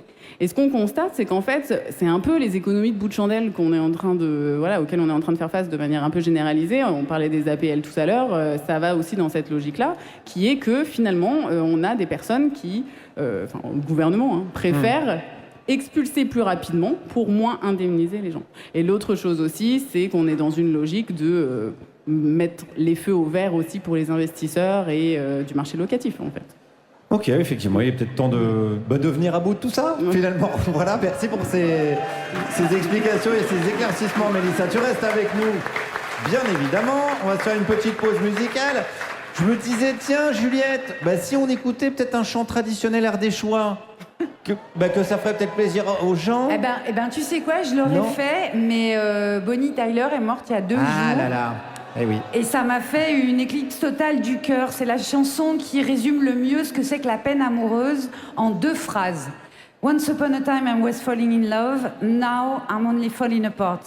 Avant, je tombais amoureuse, à présent, je tombe en morceaux. Allez, les yeux qui piquent encore une fois avec Bonnie. Vous êtes toujours sur Radio Nova, la dernière. Juliette Arnaud, Aymeric Lompré, Pierre-Emmanuel Barré, notre invité, l'avocate Mélissa Crané. Vous vous posez des questions. Pour y répondre, on a choisi Pierre-Emmanuel Barré, mais bon, c'était visiblement une erreur. Pierre-Emmanuel, j'imagine que comme d'habitude, tu n'as pas lu les questions des auditeurs. Guillaume, mon pauvre Guillaume, vous pensez comme vous urinez, toujours à côté. Figurez-vous que pour une fois, pris d'un élan de pitié à 2 émissions de la fin de saison, j'ai lu les messages de notre public et à ma grande surprise, j'y ai pris beaucoup de plaisir. C'était à la fois drôle, touchant, intellectuellement enrichissant et syntaxiquement irréprochable. C'est alors qu'entre 2 éclats de rire, j'ai réalisé que je ne lisais pas les messages des auditeurs, mais une de mes anciennes chroniques. Mais vous savez quoi ? Pour la dernière émission, mardi prochain, je m'engage solennellement à répondre aux questions des auditeurs à ce micro. Et d'ailleurs, je vous propose qu'à cette occasion, chacun d'entre nous sorte de sa zone de confort. Hein, Guillaume, tu pourrais essayer d'écrire une chronique qui n'est pas composée à 80% d'extraits de CNews ou de micro-trottoirs. Hein, quand ton métier consiste à lancer des sons, tu n'es pas humoriste, tu es DJ. Juliette, tu pourrais essayer d'écrire une chronique qui n'est pas un réquisitoire contre le sexisme et le patriarcat. Hein, cesse de voir du paternalisme partout. Et si tu n'y arrives pas, eh bien je peux t'aider, Juju. Quant à toi, Aymeric, tu pourrais essayer d'écrire une chronique. Qu'en dis-tu? Ne réponds pas, c'est rhétorique. Bref, je n'ai pas lu les questions des auditeurs, mais je suis un professionnel et j'en ai inventé. Cette semaine, c'est Alban qui nous écrit de Saint-Roustan. Saint-Roustan, où, comme partout dans le pays, on tente de concilier législation nationale et règlement municipal. Depuis l'adoption mercredi dernier de la loi sur la présomption de légitime défense pour les policiers, considérée par ses opposants comme un véritable permis de tuer, les forces de l'ordre jouissent d'une quasi-impunité dans l'exercice de leurs fonctions. Mais à Saint-Roustan, commune progressiste s'il en est, les gardiens de la paix n'ont plus le droit de porter d'armes à feu depuis plus d'1 an déjà. Résultat, ces 3 derniers jours, on dénombre pas moins de 17 citoyens tués à main nue lors d'interventions policières. Dernière polémique en date, le contrôle routier mouvementé du jeune Hicham au croisement du boulevard du Maréchal Maurice et de l'avenue Gaëtan Maurice. Selon les forces de l'ordre, au moment de présenter son permis de conduire, Hicham se serait soudainement rué à 12 reprises sur les poings des policiers. Puis, alors qu'un agent entreprenait de fermer la portière du véhicule, le suspect aurait tenté à 18 reprises de l'en empêcher en maintenant sa propre tête entre la portière et le marchepied. Alors qu'un autre fonctionnaire de police essayait d'amener Hicham à l'hôpital en le traînant sur la chaussée grâce à une corde attachée à son pied et à l'arrière du véhicule de patrouille, le jeune contrevenant aurait réussi à se détacher avant de fuir dans les bois et de se cacher dans un trou de 2 mètres de profondeur qu'il a ensuite recouvert de terre, ce qui a conduit à son asphyxie. L'enquête a conclu à un suicide. Mais après plusieurs incidents similaires, la confiance commence à se fissurer entre la police et les habitants. Jeudi dernier, c'est le jeune Ousmane qui, pendant sa garde à vue, avait profité d'une seconde d'inattention de ses geôliers pour dérober une matraque et se l'enfoncer dans le rectum jusqu'à se perforer l'estomac, juste pour narguer les fonctionnaires. On se souvient également du jeune Karim qui, après s'être jeté sous un agent lors d'un contrôle d'identité, avait maintenu pendant plus de 10 minutes le genou du fonctionnaire sur sa propre nuque. Ramené au commissariat, l'adolescent de 14 ans, atteint d'une tétraplégie congénitale, aurait ensuite parvenu à tromper la vigilance des policiers et à courir jusqu'à la fenêtre pour sauter du 5e étage. Un acte d'autant plus insensé que, d'après l'autopsie, Karim était déjà mort 2 heures avant son suicide. Mais revenons à Alban, qui nous dit « Bonjour Pierre-Emmanuel, pour la dernière émission de la semaine prochaine, vous avez promis de ne plus inventer de messages et de répondre aux questions des vrais auditeurs. C'est donc la dernière occasion d'entendre une question intelligente. Je me lance. Les événements survenus dernièrement à Saint-Roustan relèvent-ils de la légitime défense ? Ou bien, dans notre commune comme ailleurs, la police est-elle une institution violente et raciste au service de la bourgeoisie ? Eh bien, vous le saurez. Vous le saurez en lisant au dos de ma feuille. Voilà, je reviens mardi. D'ici là, si vous avez des questions, posez-les à vos proches. Et si vous n'avez pas de proches, posez-vous des questions. Merci quand même, Pierre-Emmanuel Barré. Allez voir la vidéo, puisqu'il y a la réponse sur la vidéo. Merci Pierre-Emmanuel, qu'on retrouve toujours en librairie avec les chroniques de Saint-Roustan. Il est 21h26 sur Radio Nova. Et le moment est venu d'accueillir chez lui notre invité local. C'est ni plus ni moins que le président de l'association Les Montgolfières d'Annonay, Raphaël Plémet, est avec nous. Salut président. Monsieur le président. Bonjour à tous. Bonjour, bonjour, bonjour. Quel plaisir de te recevoir, Raphaël. On s'est déjà un petit peu vu, un petit peu côtoyé. On va en reparler tout à l'heure parce que tu nous as fait faire un tour de Montgolfière. Pierre-Emmanuel, Émeric et moi, et puis le reste de l'équipe aussi. Alors attends, on va revenir à la base. Qu'est-ce que c'est que cette histoire de Annonay et de Montgolfière qu'on en voit partout dans les rues? Alors ça, c'est une longue histoire. Alors, je reviens sur ce que disait Pierre-Emmanuel. Oui. Sortir de sa zone de confort, d'être pour moi ce soir devant tous, je sors de ma zone de confort. C'est vrai. Donc, alors c'est vraiment tout à ton honneur. Merci d'avoir accepté notre invitation. Mais ça me fait plaisir. Est-ce que tu veux qu'on monte ton siège à 50 mètres? Écoute, tu me poses une question. Ouais.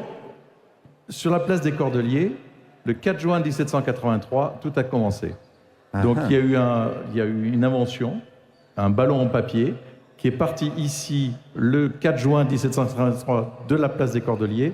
C'était une invention des frères Montgolfier, qui étaient des papetiers, qui ont regardé un petit peu ce qui se passait. Ils ont eu l'impression que l'air chaud, au départ, ils pensaient que c'était de la fumée, mais enfin, l'air chaud faisait élever un objet. Okay.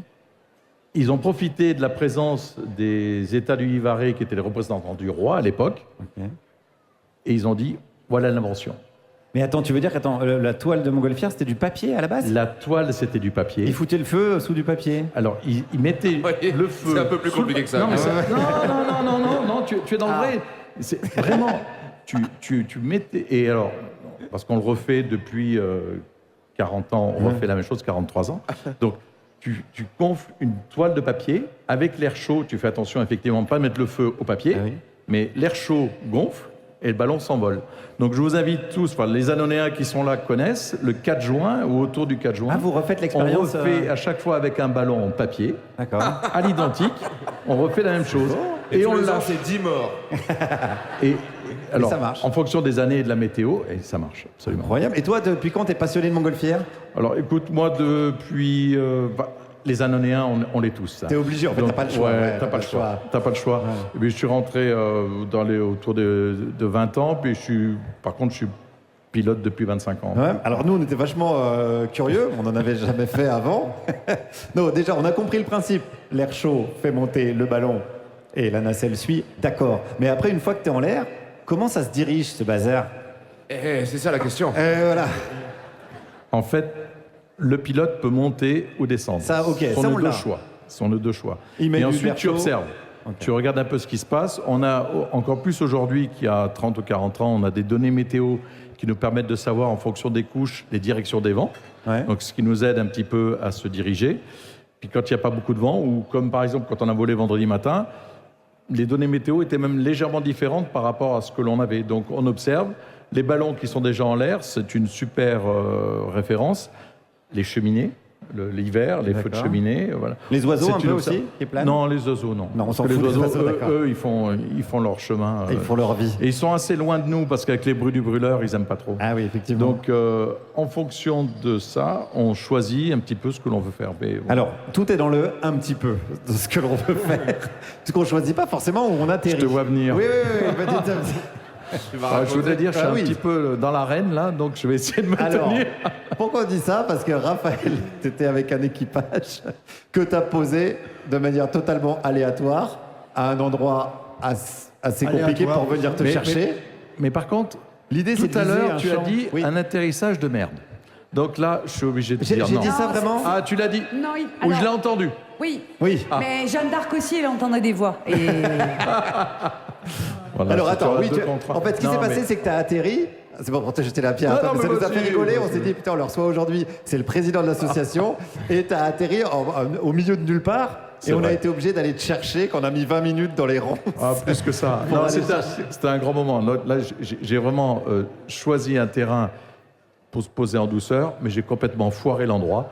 Et ça, c'est sûr. Et du coup, c'est même plus que 20 minutes. On a mis 1h30 pour ressortir la nacelle, tout le bazar.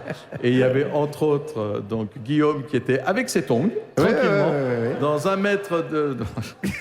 Dans des Voilà. ronds, Mais c'est tout. c'était... Voilà. Non, mais la bonne nouvelle, c'est qu'il y a personne n'a été blessé. Donc Ah même non, quand c'est ça, personne. chaotique, ça Personne. reste doux. Oui, ça peut être un peu plus... Mais là, c'était doux. Dites-le pas à voix haute trop. Non, mais ça veut dire que même Non, avec de mais l'expérience, on peut. Quand je disais aléatoire, c'est un peu ça, quoi. Ah, mais c'est la première fois qu'il en fait, lui. hein. Voilà. Faut Non, ça mais rend- en fait, la montgolfière, ça rend non, mais humble. j'ai complètement merdé. J'aurais pas dû. J'aurais jamais dû me poser là. Et c'est hyper dangereux, votre Mais truc. j'ai dit bon. J'avais l'impression qu'il y avait un chemin qui arrivait et il n'y avait pas le chemin. Eh ben, il n'y avait pas le chemin. Quelqu'un avait relevé le chemin, finalement. Il y avait Oui, un oui. équipage aussi, il y avait l'équipage où le pilote a dit à un moment « et merde Ah. ». Et pendant 10 minutes, plus rien. C'est vrai que c'est pas un truc, c'est très aléatoire votre truc. Mais on maîtrise, hein. Oui, oui, oui, oui. Attends, du coup, ça fait un lien avec ma question d'après. Est-ce qu'il faut un permis pour voler? Bah, Oui. permis de chasse, ouais, mais sinon... là. Ouais. Oui, il y a quand même un. Non, il y a un brevet. Non, parce que mais il y a un brevet et pour passer un brevet, il faut une bonne année. Ouais. Alors si je le donne en nombre d'heures, c'est 16 heures de vol. Mais 16 heures, ça paraît ridicule. En fait, souvent, il y a deux élèves en même temps, c'est 32 heures, donc ils font chacun une D'accord, demi-heure. ok. Ouais. Et comme on vole souvent en week-end, parce que nous, on est des pilotes du dimanche, quoi, vous l'avez remarqué. Non, mais donc il faut une bonne année. Et c'est bien, parce que tu as des vols d'été, d'automne, de printemps, d'hiver, et les conditions sont toujours différentes. Et là, on rigole un peu avec ça, mais c'est pas dangereux en soi. Non. C'est accessible à tout le monde? Vous faites des baptêmes? Oui, c'est accessible à tout le monde et c'est pas dangereux comme toute activité. Il peut y avoir des risques, mais on a des consignes vraiment très strictes en termes de navigation et respect de la sécurité, ce qui nous anime. Tous les 2 ans, on repasse des tests avec des instructeurs qualifiés. Et vraiment, bon, c'est le jeu avec la météo, c'est à nous de ne jamais prendre de risques au-delà. Donc là, vous avez eu de la chance parce que la Ah, on météo a eu de la est bonne. chance. hein. On a eu de la chance avec la météo, Il y c'est a vrai. une- ouais. non, mais Guillaume a c'est des revenu. séquelles quand même, moi je trouve. Non, mais ce que je veux dire, j'ai pas fini ma phrase. Une semaine avant, on a eu un vent du Nord incroyable. On n'a même pas pu. On avait un festival de la montgolfière sur Annonay. On n'a pas pu sortir un ballon pendant 2 jours. Ah ouais. C'était. Ah, ouais. Donc c'est voilà. Et alors, si on veut faire un baptême, faisons un petit peu de promo pour l'association Les Montgolfières d'Annonay. Ouais, On va voir sur le ça, site. ben, bien sûr, le site des Montgolfières d'Annonay. Et puis, il y a 2 associations sur Annonay. Et puis, il y a des professionnels. On a quand même, on est la ville historique et on a la chance d'avoir sur Annonay des professionnels de très bon niveau, puisqu'il y en a qui sont dans l'équipe champion du monde, qui sont reconnus sportifs de haut niveau depuis peu de temps. On a le seul fabricant de montgolfières en France, il est sur Annonay, d'accord, avec son dirigeant qui lui-même est un grand compétiteur. Je ne suis pas compétiteur, donc je peux parler à l'aise, mais on a un champion de France qui a été 3 fois champion de France, donc on a un très bon niveau, et nous, membres d'associations, ça nous tire vers le haut. Et ça, c'est vraiment... Et a pour de la beaucoup chance. montgolfière, c'est parfait. Ah ouais. Merci beaucoup, Raphaël Plémet. Merci d'avoir été avec nous. Les Montgolfières d'Annonay, allez vous renseigner sur le site.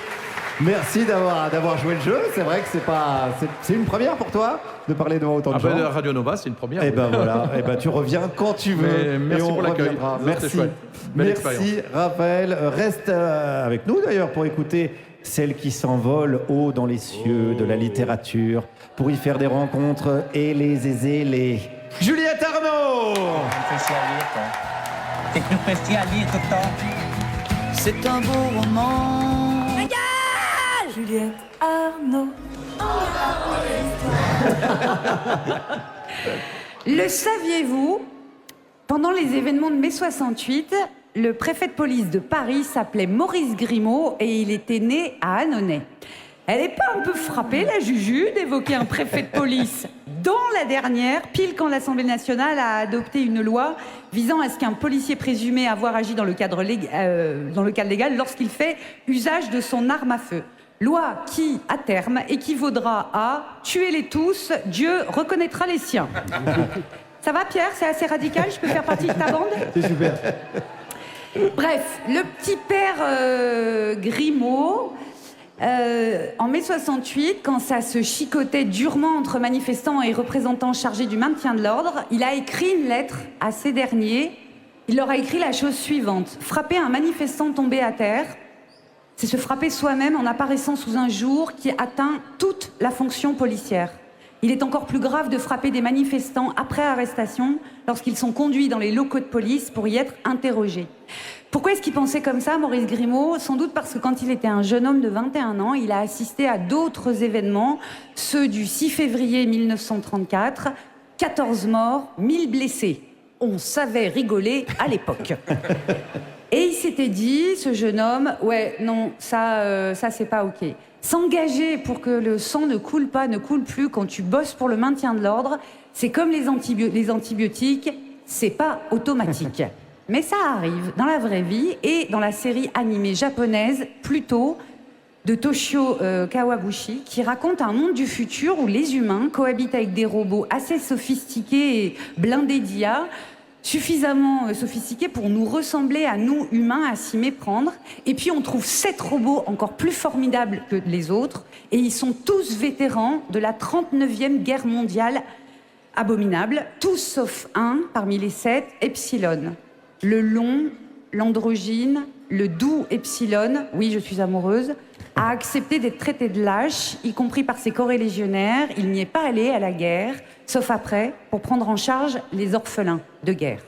C'est que les robots, eux, n'ont pas le loisir d'avoir la mémoire à géométrie variable, celle qui me permet à moi d'oublier toutes les fois où j'ai été pleutre, égoïste ou rageuse.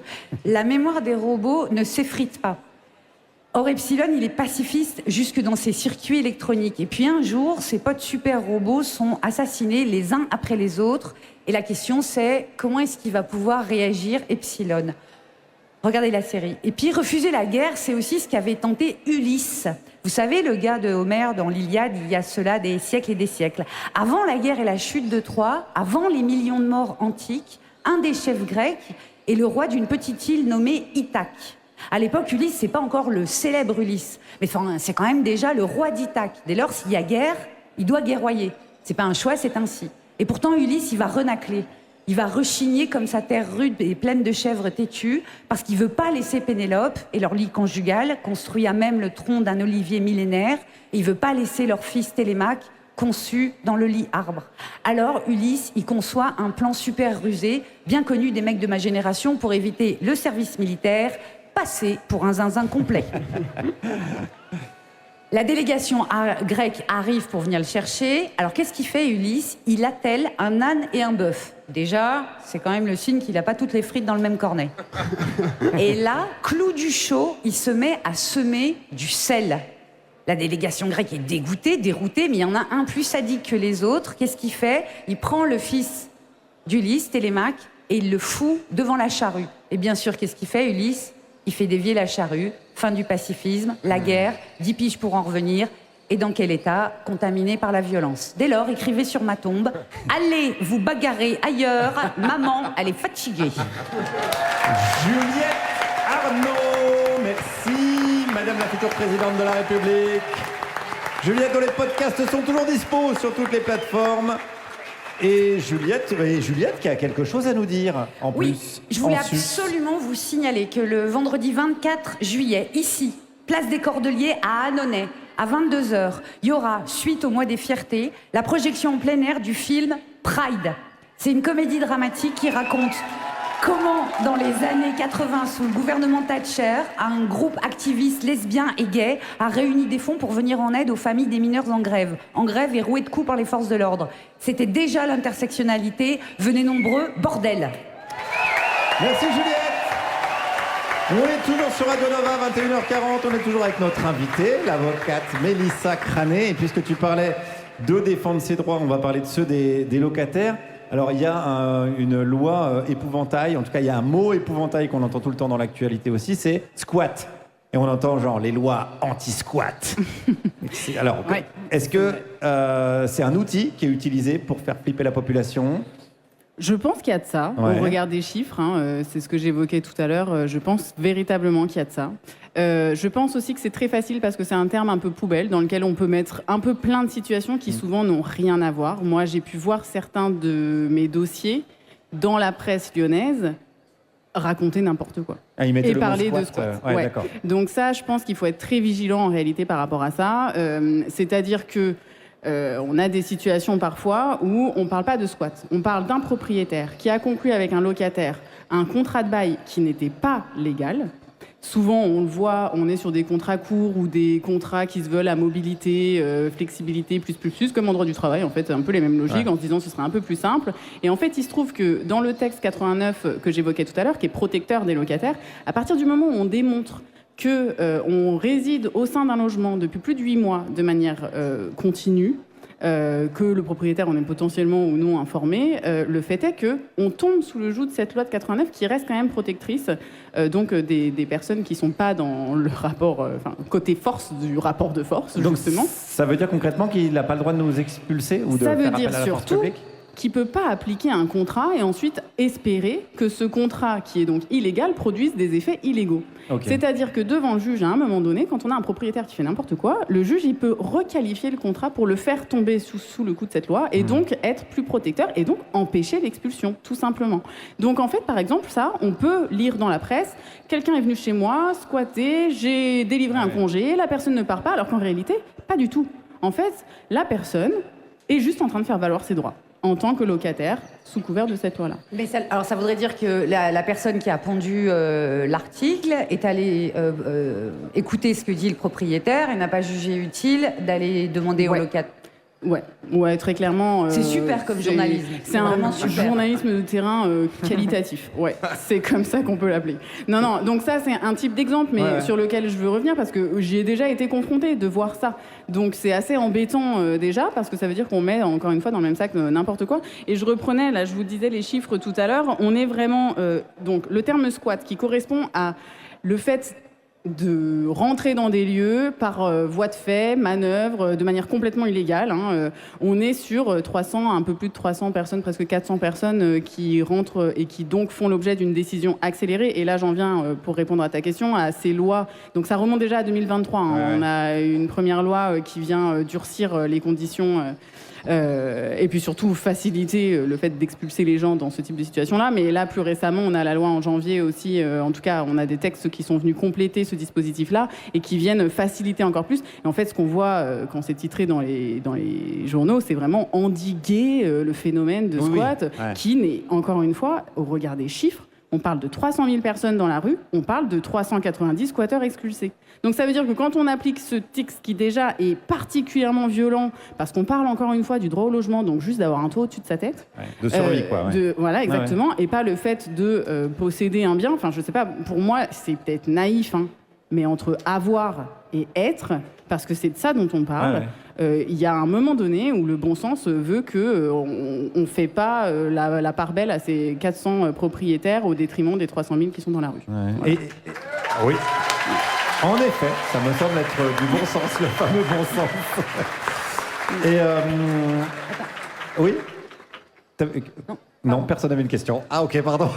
à part les retards de loyer, quelles sont les raisons qui poussent les propriétaires à mettre la pression aux locataires ?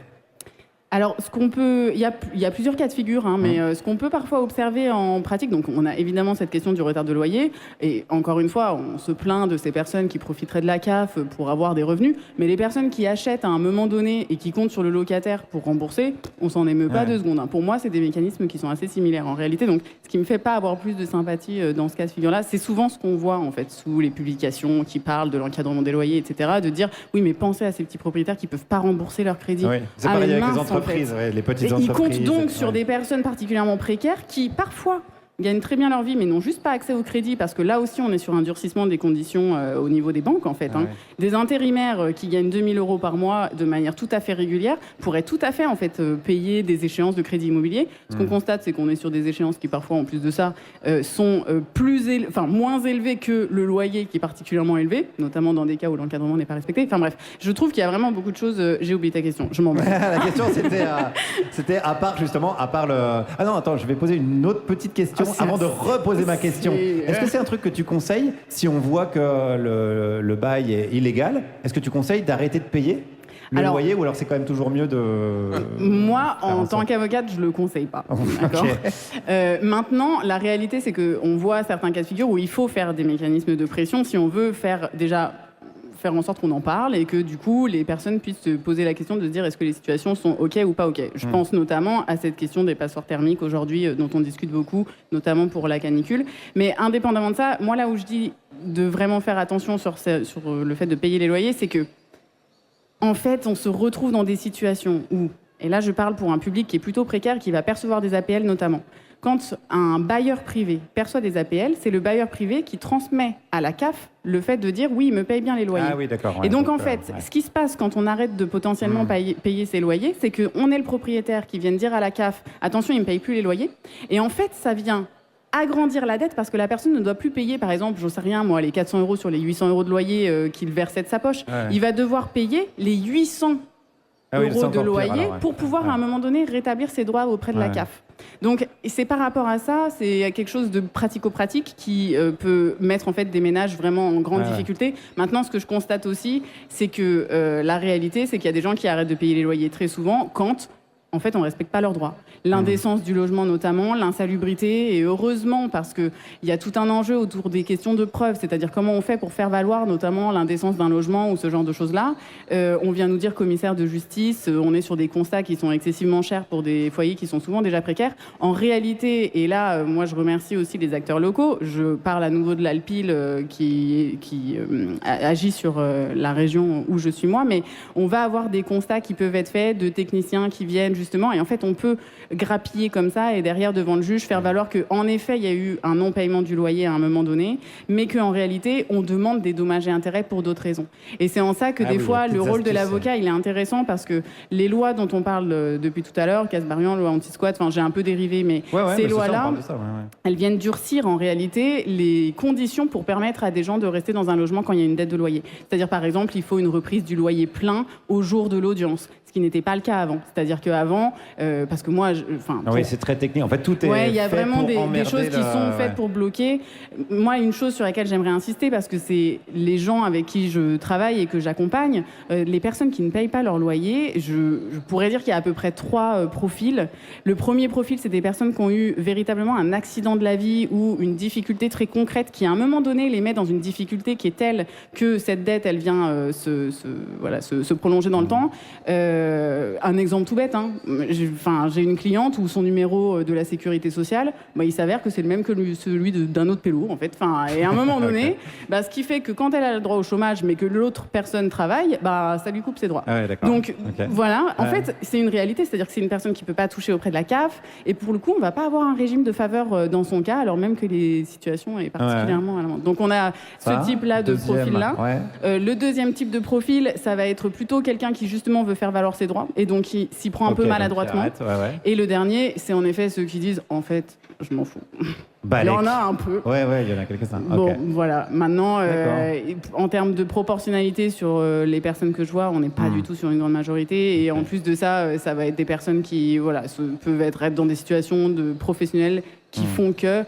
Ce qu'on constate aussi, c'est qu'on a des logiques, notamment les personnes qui sont à la retraite et qui touchent une complémentaire de retraite. En fait, la temporalité, c'est tous les 3 mois pour cette complémentaire. Alors que le loyer, c'est tous les mois. Donc, en fait, on a aussi des ménages qui, de temps en temps, se disent juste « Oui, en effet, je suis irrégulier dans le paiement, mais dès que j'ai ma complémentaire, je verse l'intégralité pour me remettre à flot. Donc, on a des profils quand même aussi très spécifiques et qui ne sont pas non plus complètement stupides d'un point de vue de la raison. Voilà. Donc, merci pour tous ces éclaircissements. C'est technique, mais c'est précis. Merci, merci beaucoup, Mélissa, de faire ce travail de pédagogie avec nous. Et avec les gens qui nous écoutent, on va faire une dernière petite pause musicale. Et je me demande combien de fois tu as maudit tes parents quand les gens se sont mis à chanter la chanson de Julien Clerc à tes oreilles. Rassure-toi, c'est pas ce qu'on va écouter à présent. Enfin, ça m'étonnerait beaucoup, c'est le choix de Malo Williams, notre réalisateur. C'est très étrange que je choisisse ça. Alors Malo, qu'est-ce qu'on va écouter? On va écouter un musicien qui s'appelle... Qu'on m'entend pas. On t'entend pas dans le public, mais on t'entend dans la radio. Est-ce qu'on m'entend dans la façade maintenant? C'est magnifique. Et on va rendre un petit hommage. Tu parlais de Marine Le Pen tout à l'heure dans ta chronique, et je me suis dit que pour fêter son entrée dans la grande délinquance, on avait écouté un peu de gangsta rap. Très bien. On va écouter un musicien qui s'appelle Teardrop. Il vient de Californie, comme la plupart des gens qui pratiquent ce style de musique dans les années 90. Et le morceau s'appelle Three Strikes and You're Out. C'est une référence à une loi américaine qui veut que d'à chaque fois que tu commets des délits violents, le 3e délit que tu commets t'emmène au minimum 25 ans de prison et au maximum la prison à vie. Alors il faut savoir que le délit, ça peut être absolument n'importe quoi et qu'il n'y a pas de durée de temps. Donc par exemple, si à 25 ans, tu as, je sais pas Guillaume, cassé une vitre de voiture et que là, imaginons, tu aurais comme Hamza Ladouane aspergé quelqu'un avec un pistolet à eau, tu irais en prison. Bon, alors malheureusement, apparemment, ça marche pas sur les délits financiers, donc Marine Le Pen, elle s'en sortirait bien. Vous êtes toujours sur Radio Nova, la dernière, Juliette Arnaud, Aymeric Lompré, Pierre-Emmanuel Barré, notre invitée, l'avocate Mélissa Crané, est toujours avec nous. Et c'est parti, Mélissa, je ne sais pas si tu es prête pour un véritable interrogatoire sur tes goûts en matière culturelle avec le questionnaire de la commissaire divisionnaire de la section des mamines, Juliette Arnaud. Je t'ai demandé, Mélissa, quel livre t'était resté de l'enfance. Tu m'as répondu L'Arbre sans fin de Claude Ponty, qui date de 1992, qui a un album jeunesse et qui, comme son nom l'indique assez sûrement, raconte un arbre qui n'a pas de fin, qui n'a pas de début. C'est là où vit la famille de la petite grande Hippolène. Elle y vit et puis un jour, sa grand-mère meurt. Il est indiqué que le livre traite du deuil. C'est le souvenir que t'en as? Pas du tout. Super. Mais tant mieux. C'est quoi, toi, le souvenir que t'en as? Le souvenir que j'en ai déjà, c'est cette espèce de chemin à travers des espaces tout à fait différents les uns des autres et qui donne à chaque fois envie de s'y pointer pour aller voir nous-mêmes. Donc ça, c'est le premier truc qui me reste. Le deuxième truc, c'est vraiment la scène avec l'ortie géante qui est une petite case toute petite. On a cette Hippolène qui passe 2 fois. Donc dans un premier temps, on a cette ortie énorme qui lui dit... je sais plus ce qu'elle lui dit exactement, mais grosso modo, c'est que... elle est censée lui faire peur et elle est tellement terrifiée qu'en fait, elle se transforme en pierre. Et donc ça, c'est la première étape. Et ensuite, dans la suite de l'histoire, elle recroise cette même ortie, parce qu'en fait, on est plutôt sur un recueil qui parle du fait de grandir. Et quand il recroise cette deuxième fois l'ortie, on a cette phrase de la petite qui dit « Moi non plus, je n'ai pas peur de moi ». Et en fait, elle donne le change à l'ortie, et c'est l'ortie qui disparaît. Et je trouvais que c'était génial, ça me faisait trop rire. Bon, donc tu conseilles? Ouais, je conseille. Mais tous les Claude Ponty, en réalité. Je t'ai demandé ensuite quel roman t'avait donné envie de devenir une grande personne et qui continue à te donner envie de devenir une grande personne. C'est celui de Goliarda Sapienza, son plus célèbre, L'Art de la joie, grand roman italien qui a mis un temps fou à être publié. Il a été écrit entre 67 et 76 et publié bien après la mort de Goliarda. C'est un livre où on comprend comment Modesta, d'origine modeste, va tout transgresser pour trouver la joie et le plaisir. Un livre qui raconte comment transgresser la loi pour une qui veut être avocate. J'ai trouvé ça un chouille particulier. En fait, c'est vraiment un personnage qui est fascinant, Modesta. Ce qui m'a particulièrement plu, en fait, et c'est pour ça que l'idée de donner envie de grandir, ça m'a beaucoup parlé par rapport à ce livre-là, c'est qu'en fait, elle a tout au long du livre un rapport au monde qui est je découvre à travers mes sens, je construis mon langage, je construis ma pensée à travers ce que je ressens et ce qui me paraît être juste. Et elle a vraiment quelque chose d'avancer véritablement en étant très fidèle à elle-même et en se fichant du regard des autres. Elle a un rapport à la maternité qui est super intéressant parce qu'il est très éloigné des représentations qu'on en a. Et véritablement, elle a un parcours qui est fascinant avec cette étape de la prison aussi parce que du coup, elle lutte contre le fascisme. Enfin, vraiment, il y a je trouve que c'est un livre qui donne envie de continuer, de voir quelle est l'étape d'après. C'est-à-dire que, et c'est pour ça que j'insistais sur le qui me continue à me donner envie, c'est que vraiment, elle ne s'arrête pas en fait de grandir. Et c'est génial. Il y a une phrase dans ce livre qui dit « Les hommes ne cherchent que leur plaisir, ils te démolissent de fond en comble et ne sont jamais rassasiés. » Mélissa, es-tu toujours hétérosexuelle? Est-ce que tu n'as pas choisi une phrase bien précise? Est-ce qu'elle n'est pas un peu orientée, cette question? J'ai le droit. Ok. T'es pas obligé de répondre. Non. Je t'ai demandé enfin quel film te faisait rire. Tu m'as répondu Le goût des autres d'Agnès Jaoui. C'est l'histoire en gros d'un petit chef d'entreprise assez beauf qui tombe amoureux d'une comédienne assez snob. Qu'est-ce qui va bien pouvoir leur arriver? Par ailleurs, c'est un film choral qui s'interroge en général sur le goût des autres, c'est-à-dire ceux qui sont pas comme nous, qui sont pas c'est-à-dire les préjugés et le mépris. Est-ce que tu t'es senti concernée? Ouais, je trouve qu'il y a vraiment quelque chose autour de tout ce qui est tendance et tout ce qu'il faut aimer pour faire partie de cette grande classe des gens un peu cool, qu'on retrouve en réalité toujours aujourd'hui. Et je trouve que la force de dire ça j'aime et ça j'aime pas, en étant encore une fois très honnête avec soi-même, vraiment, le visage de Bakri, quand il est touché par cette scène, il est fantastique. À la fin du film, il va la voir jouer dans une pièce... Au tout début. Oui, et puis oui, après, il pleure ouais. littéralement en regardant jouer une pièce, La Maison de Poupée, je crois. Je sais plus laquelle est la dernière, mais c'est Bérénice la première, et il a vraiment ce moment que je trouve vraiment touchant, parce qu'en fait, c'est très honnête en fait, dans son rapport à lui-même et à cette histoire du goût des autres. Puis en fait, tous les acteurs sont très drôles, le ton est très drôle, on n'éclate pas de rire, mais en réalité, tout est vraiment très pertinent, je trouve. Et ça vieillit plutôt très très bien, ce qui n'est pas le cas de toutes les comédies. Merci beaucoup Mélissa pour ces réponses, et merci Juliette pour ces questions. Tu parles de ce qui est tendance, de ce qu'il faut aimer. Mais j'ai envie de dire que c'est une transition parfaite. Qui est tendance? Qui a envie qu'on l'aime? C'est celui qu'on va retrouver dès maintenant. J'appelle à la barre pour quasi conclure l'émission, Émeric Lompré. Le bisou traditionnel. Allez. Putain, on est déjà dimanche. Allez, bon. Allez, l'actualité est chaude. Elle est chaude, l'actualité. Elle est chaude. Comme quand le ballon, il rentre en contact avec le pied de Kylian Mbappé, comme ça. But. Je l'aime trop. J'ai envie de le pépon. Non.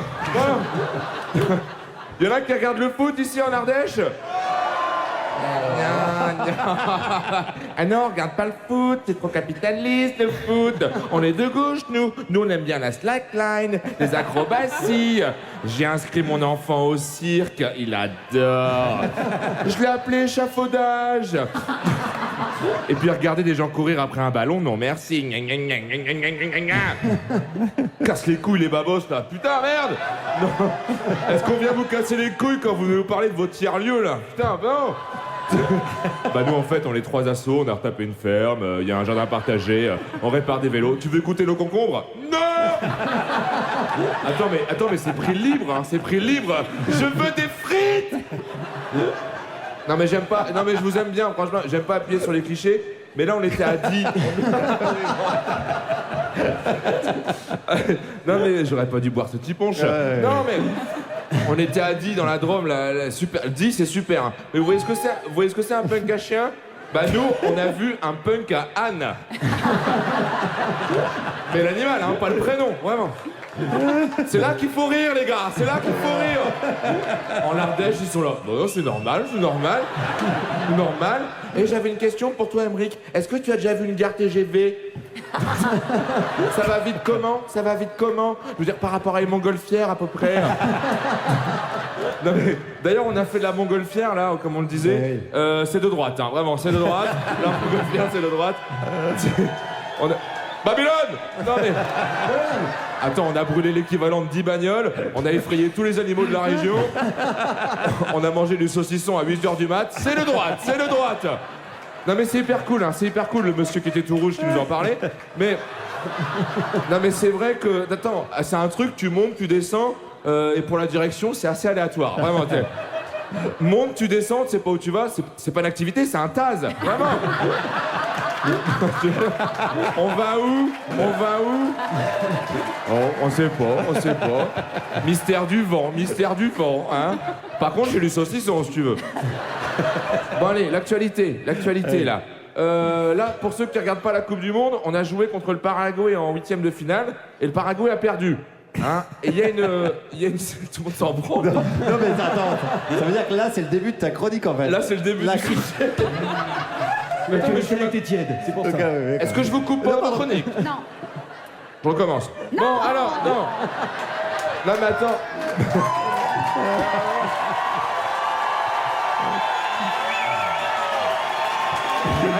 Allez, on avance là, on avance. Non, et du coup, on a perdu contre le Paraguay, on a perdu au MMA, enfin au foot. Et il y a une sénatrice paraguayenne qui a dit, si vous savez comment j'ai écrit paraguayenne, au Scrabble, je gagne en un coup, là, vraiment. Alors, elle a dit, alors attention, faut s'accrocher, hein. Même si t'es scout européen, tu vas avoir les dents qui baignent. Alors, elle a dit, cet abruti n'a même pas appris à écrire, au lieu de téter le lait maternel, il tétait les noix de coco, et les êtres les plus instruits qu'il ait jamais entendus étaient les chimpanzés. Bam!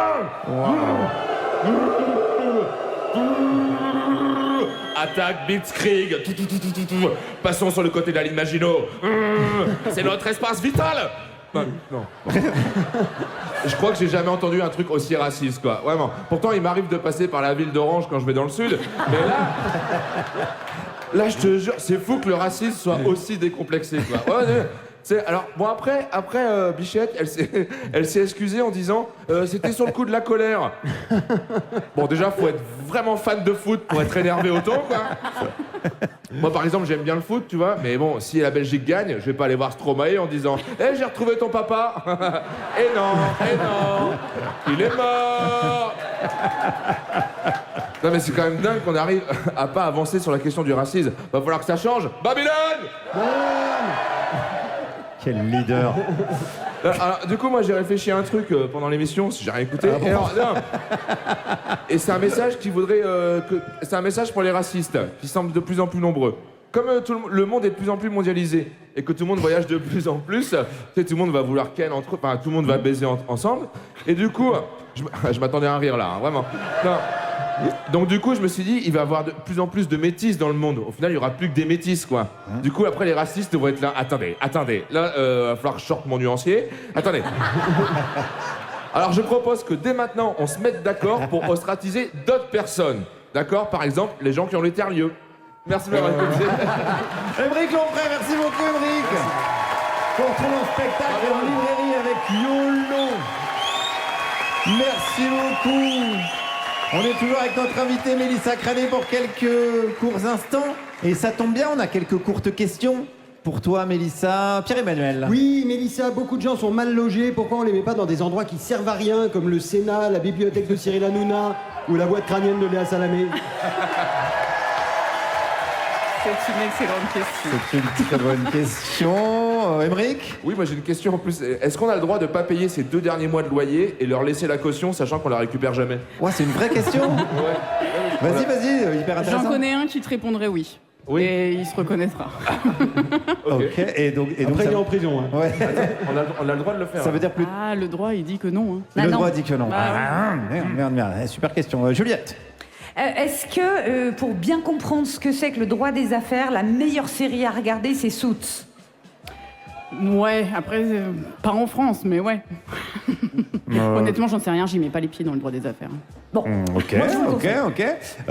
Quelle est la blague sur ton nom de famille que tu ne supportes plus? Mélissa, arrête de crâner. Oh, je suis retombée au collège en 2 minutes. Il y en a d'autres ou pas? Non.